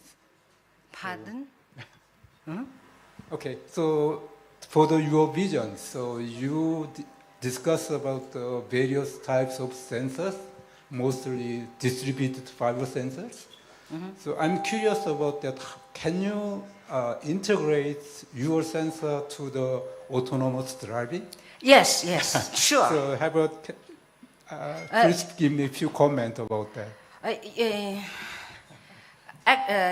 Actually, we use different systems to combine with different sensors and the systems. For the futures, it's the best way to combine several kind of sensors, such as the camera, and use different tools, such as the AI for the information dealing with the data, and also you maybe to connect the communication network. Any more questions, please? If you have any questions to ask. Yeah. So I should be standing there. So just two technical questions. So based on your data, so your data is about 0.5 to maybe few hertz. So how can you deal with the on-off noise or flicker noise? What? The flicker noise, on-off noise. Because of the frequency is very low. Yeah. You should have the very high on-off noise. Yeah. In this presentation, I just mentioned the load. Also, concern about the pressure and the speed. But with different detection, we have different frequencies, different the pressures, such as for the leakage of the water is another frequencies. These frequencies just located in this situation. Just for this particular sensor. Yes. So another question is that you mentioned about the Rayleigh backscattering. Rayleigh backscattering. Backscattering. Backscattering? Backscattering. Rayleigh? Yeah, Rayleigh backscattering. So if we want to use the optical amplifier there, so you have to we have an isolator there. How can you deal that? That's two situations for the amplification. One is you only application the backscattering light, so you can have much maybe a longer distance or much higher power, so you can know things clearly. And another thing is for the submarine communication system, you must use the round loop, a special loop for the one loop is for the information, and the back loop is for the scattering light. It's different structure.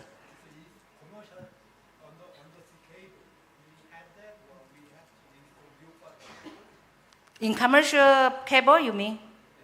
Yeah. How to use the?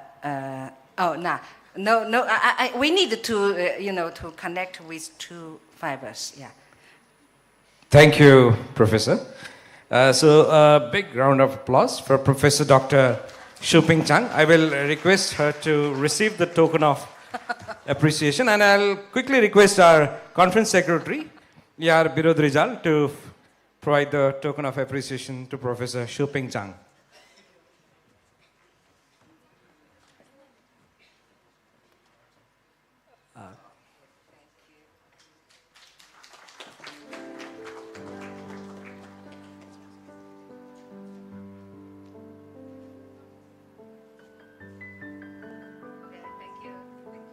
Thank you, Professor. Thank you, Secretary, Conference Secretary. May I request Dr. Chul Lee or Chul Hee Lee to quickly deliver his keynote speech, and his title is The Equity Mandate, Designing Trustworthy AI for an Inclusive Future. Let us welcome him with a round applause. No, I'm going to use this. That's fine.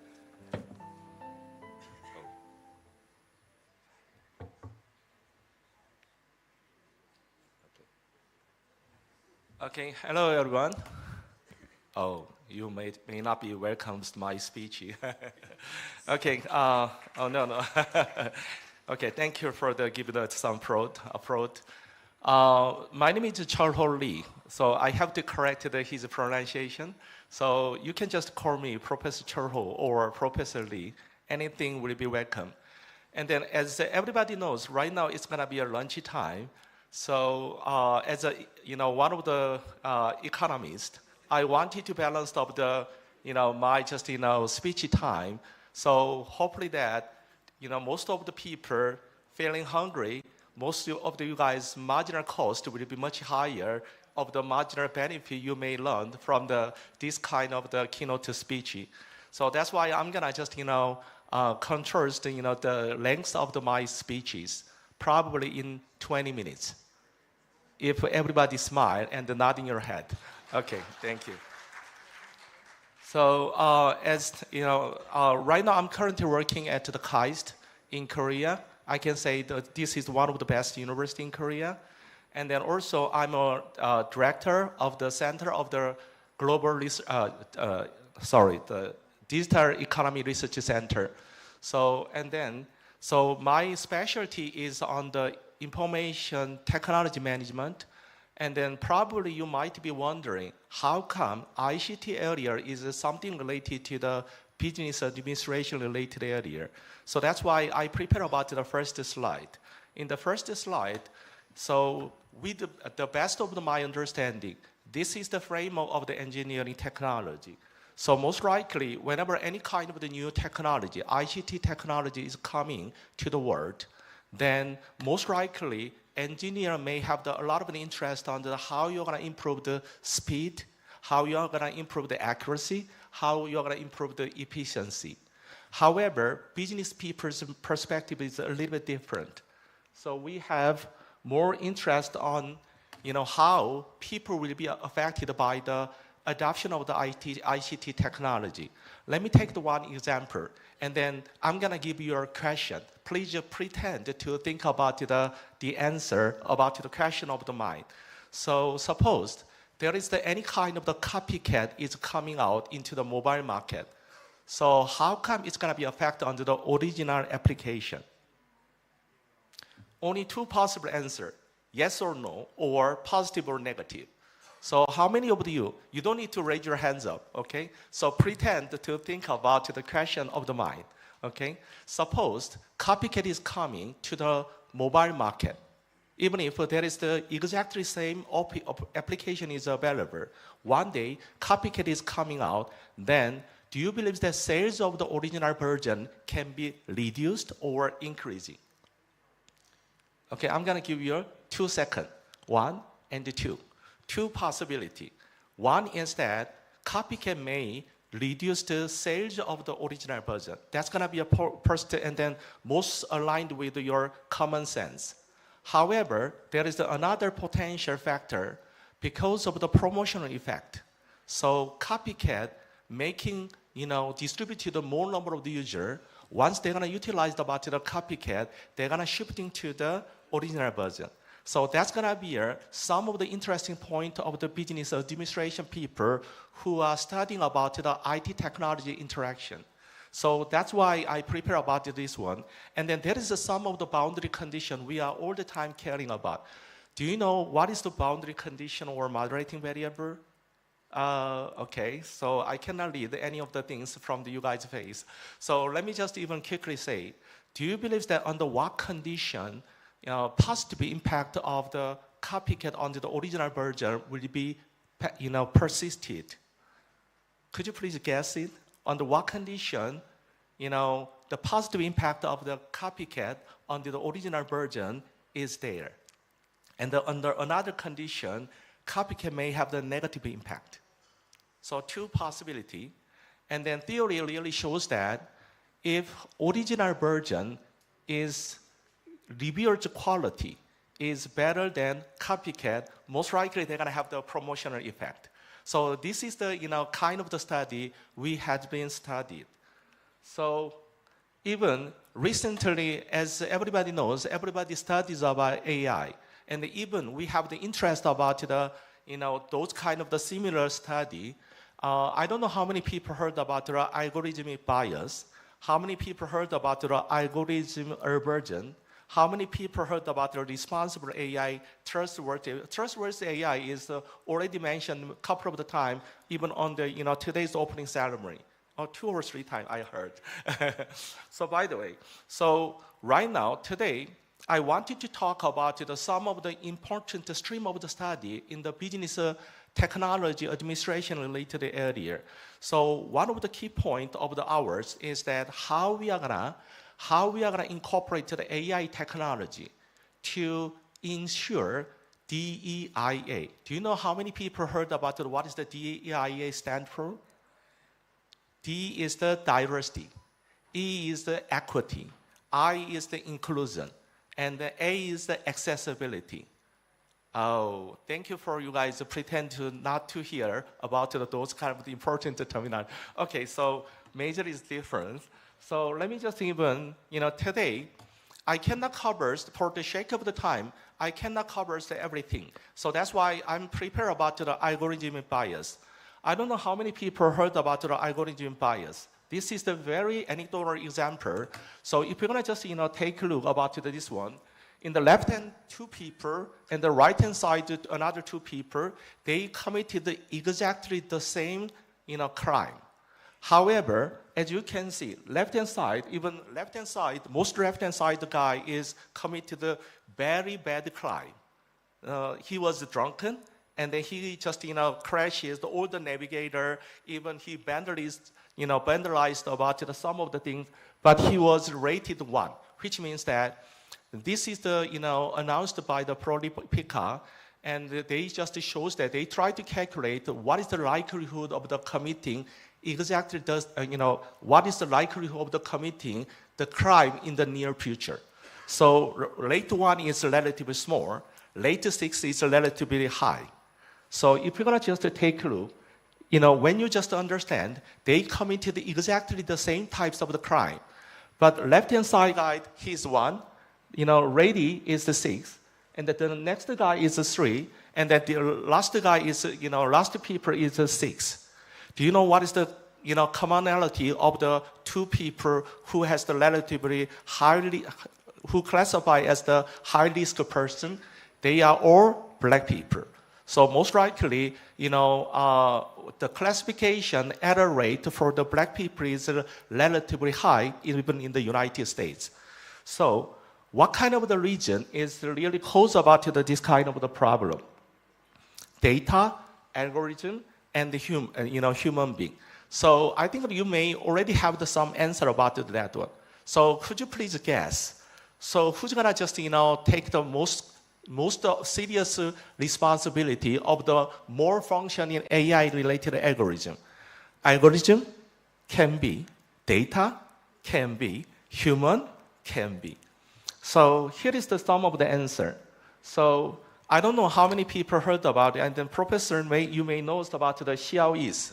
I don't know whether it's going to be a right pronunciation or not. And then it was, interestingly, the basic, initial version was created by exactly the team teams. So left-hand side is the Xiaois, and then right-hand side, I don't know how many people heard about the Tay AI, which was created by the Microsoft AI team. So both, AI chatbot was created by the exactly same developer, almost the same year. However, the data they utilized is totally different. One data is, based on, China. Xiaois is based on the Sina Weibo, which is the, the Twitter version of the, Chinese Twitter. And then right-hand side is based on the United States Twitter. Right now it became the platform X. And then interestingly, left-hand side, they do not have any problem. But right-hand side, as you can see, they created a lot of the hedonism.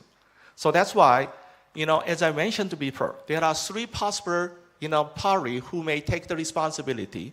One is the data, another one is human, third one is the algorithm.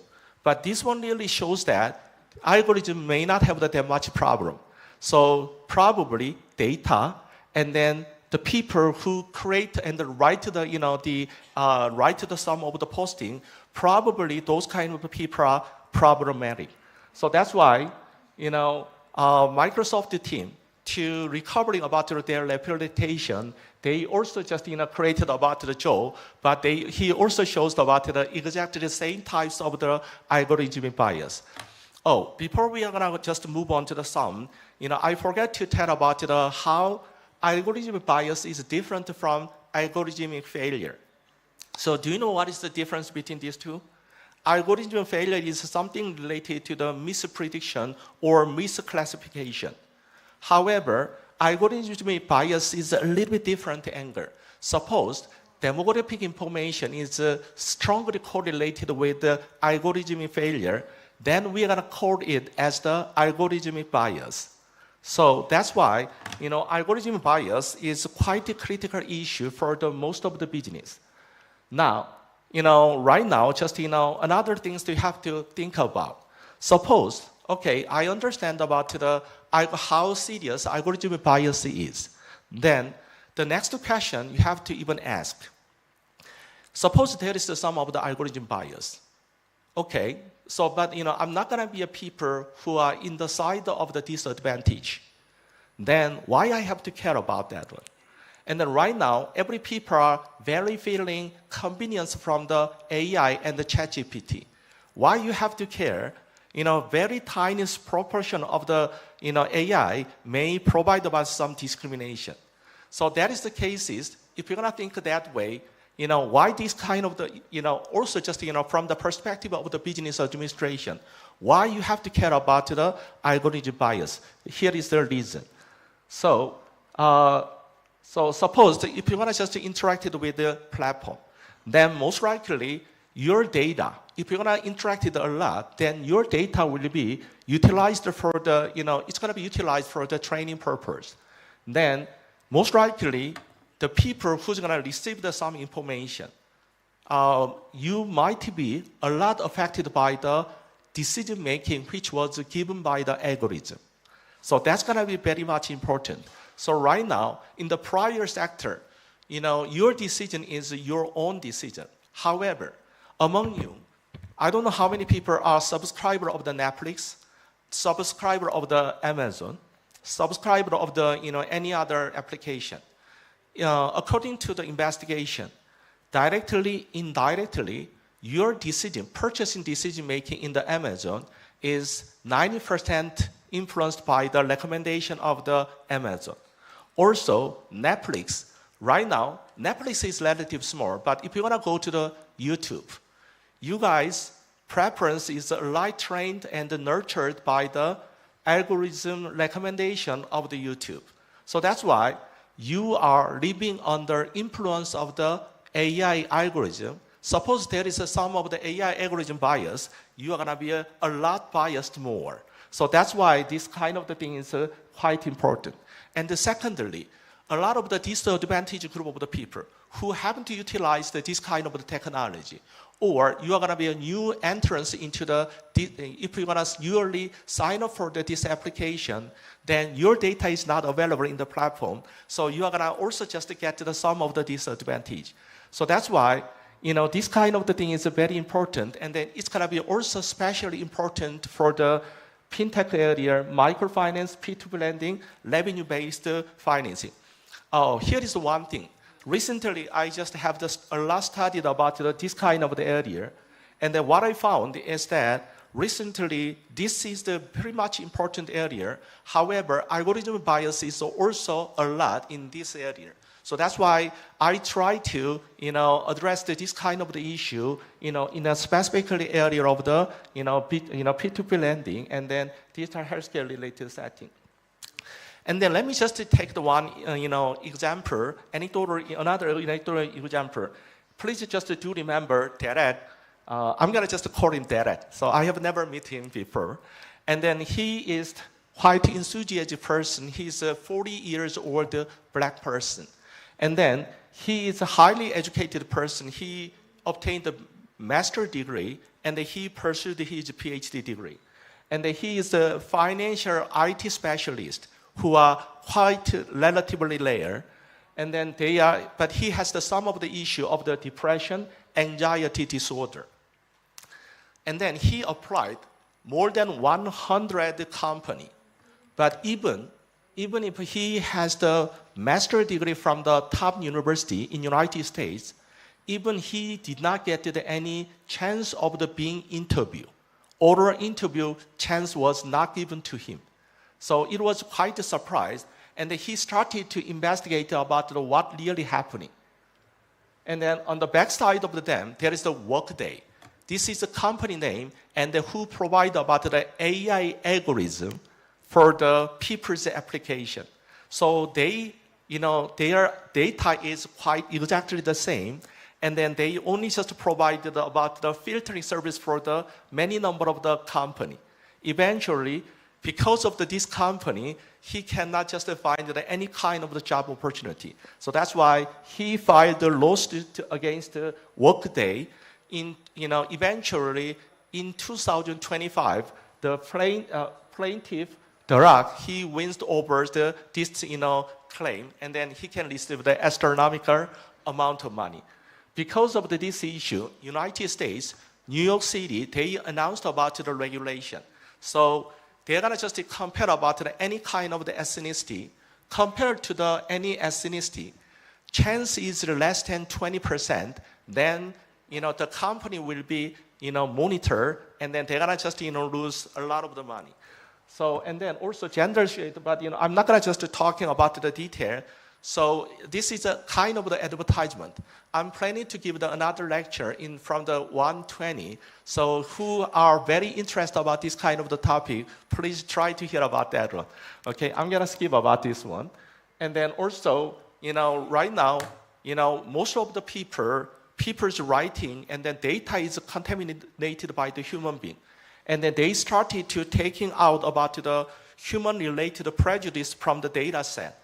With the pre-processing, they can a lot develop about a lot just reduced about the algorithmic bias from their system.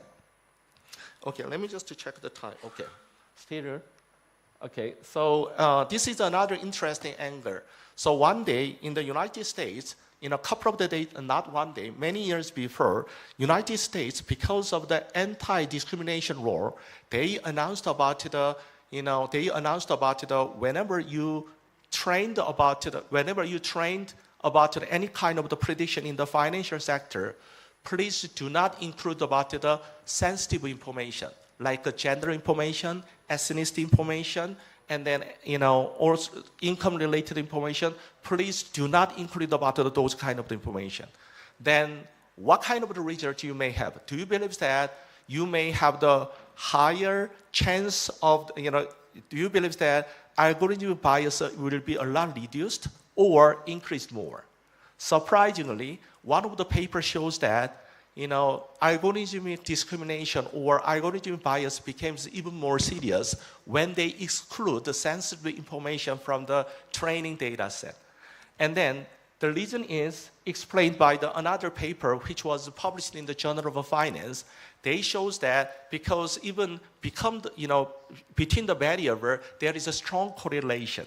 So that's why most likely, some of the variable is excluded, another variable may have the more weight, and then they're gonna just, predict in the wrong way. So that's gonna be some of the, educational point this paper really shows. And then, once we're gonna just understand about those kind of issue, right now, I'm gonna moving on to the study of the mind. So here is some of the study. How come I just, come up with some of the trustworthy AI-related design? So this is the, paper of the mind. And one day in the fintech platform, I try to give the AI-related prediction information.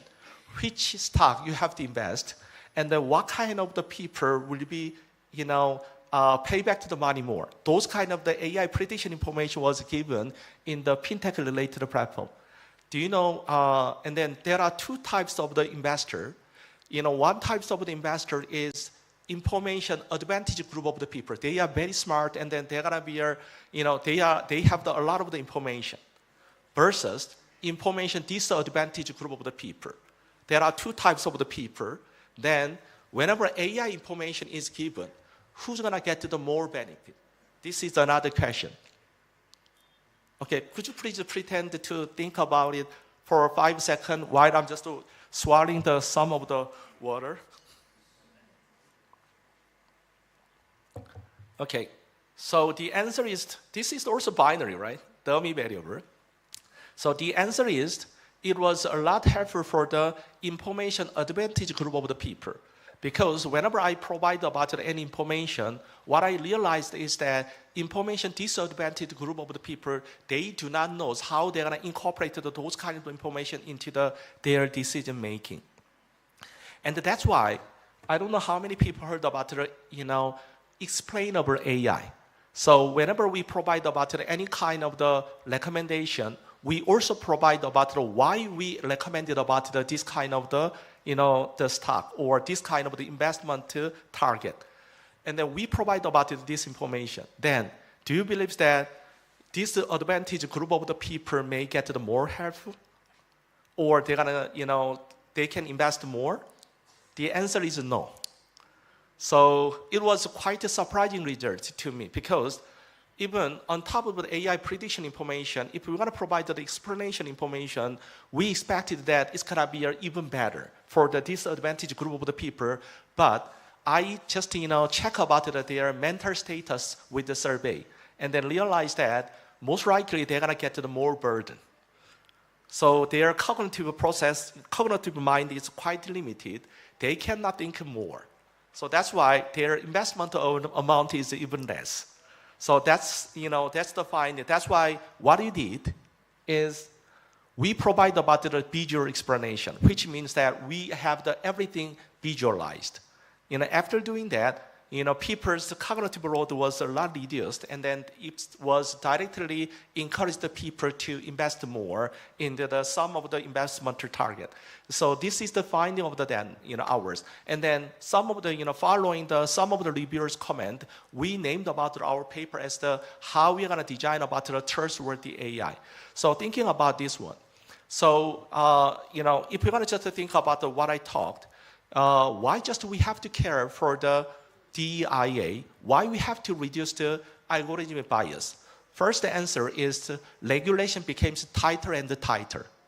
So if you're not gonna, if you do not provide about any kind of the unbiased algorithm, eventually you're gonna get you're gonna get the lawsuit from any of the person, and then he's not the only person. Once he was, he was win over the claim, following up 20,000 number of the people preparing for the lawsuit against the Workday company.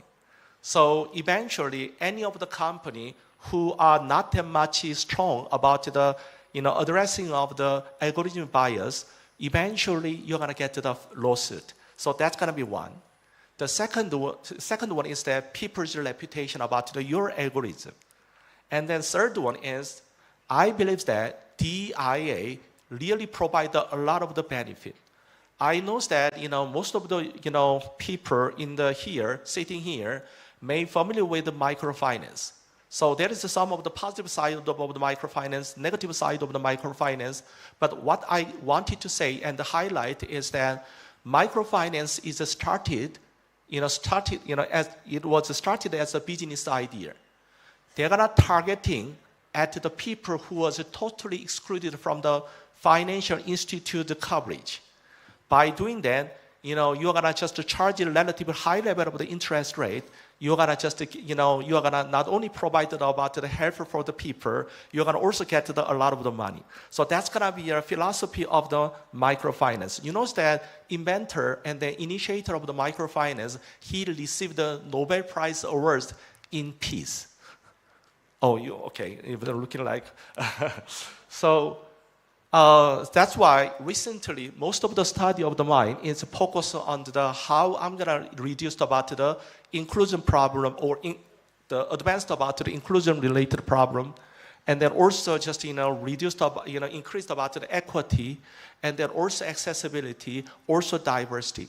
So this is some of the example, and then you notice that in the Africa, so many people are so many people are dead because of the typhoid and the malaria, and then this company, as you can see from the picture, so there is a very small boxes.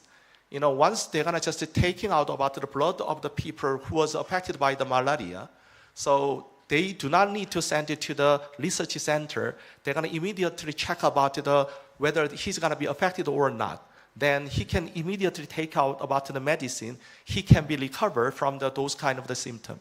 So this idea is quite great, very awesome. So that's why we try to have some of the collaboration. And then I don't know just how many people heard about how come you're going to utilize about the VR technology for the people who has the chronic pain problem. So in the United States, because of your chronic pain, a lot of the people are exposed to the drug. So, however, if your mental is a little bit distracted from some of the peak time of the pain, then you can just recover from those kind of things. So that's why VR technology with the game-related playing, you can a little bit distracted from the chronic, the peak time of the pain. So this is tried in the LA hospital, and then Professor Han and I, we are trying to also solve this kind of the problem with collaborating with a company. Okay, give me a second. And then almost there. I'm not gonna just talk about this one. So this one is also, I'm gonna skip about this one. If you have any interest, please feel free to let me know. And then this is the kind of the olive-related program. Recently, you know that everybody knows the smart farm is booming, and then the problem is that here is the olive tree. Olive tree is relatively big, and then however, olive fruit itself is quite small, and the problem is that do you know what is the most productive country of the olive? 3 countries: Turkey, Italy, and Spain. However, because of the global warming, because of the too much rain or too much drought, so the production of the olive a lot reduced. So that's why, to address this kind of the problem, so as you can see, on the right-hand side, as you can see, so we collaborated with the AI semiconductor department professor, and then by, with, collaboration, we can sense about the live information of the olive. So, semiconductor is quite tiny, so that's why it can be attachable to any kind of the small fruit. So once they're gonna be attached, live information is detected, and then this information will be transferred for the electronic information.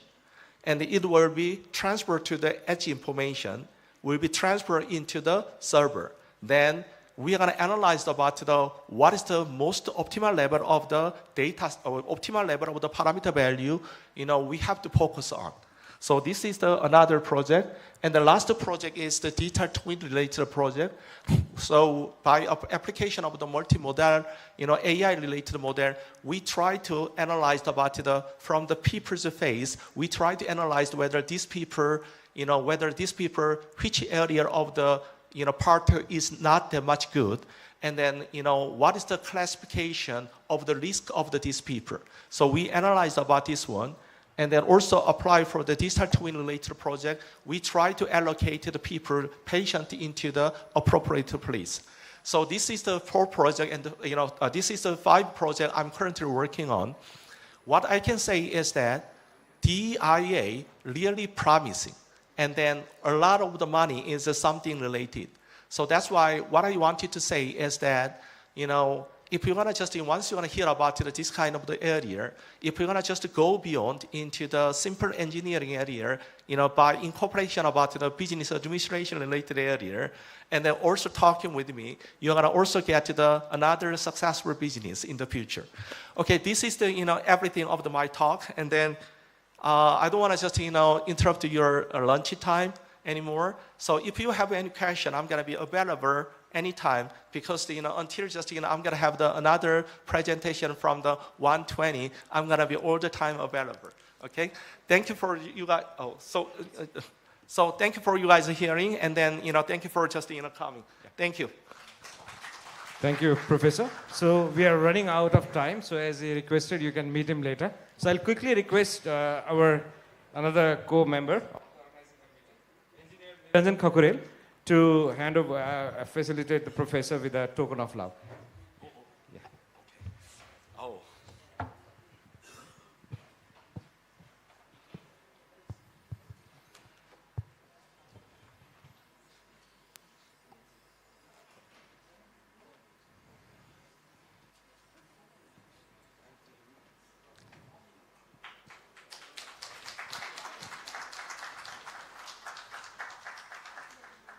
Thank you, Professor. Thank you, Niranjan sir, who's also the Finance Secretary of the conference. Now, ladies and gentlemen, we are end with the keynote session, and I would like to request you to move for the lunch and have a good lunch. Yeah.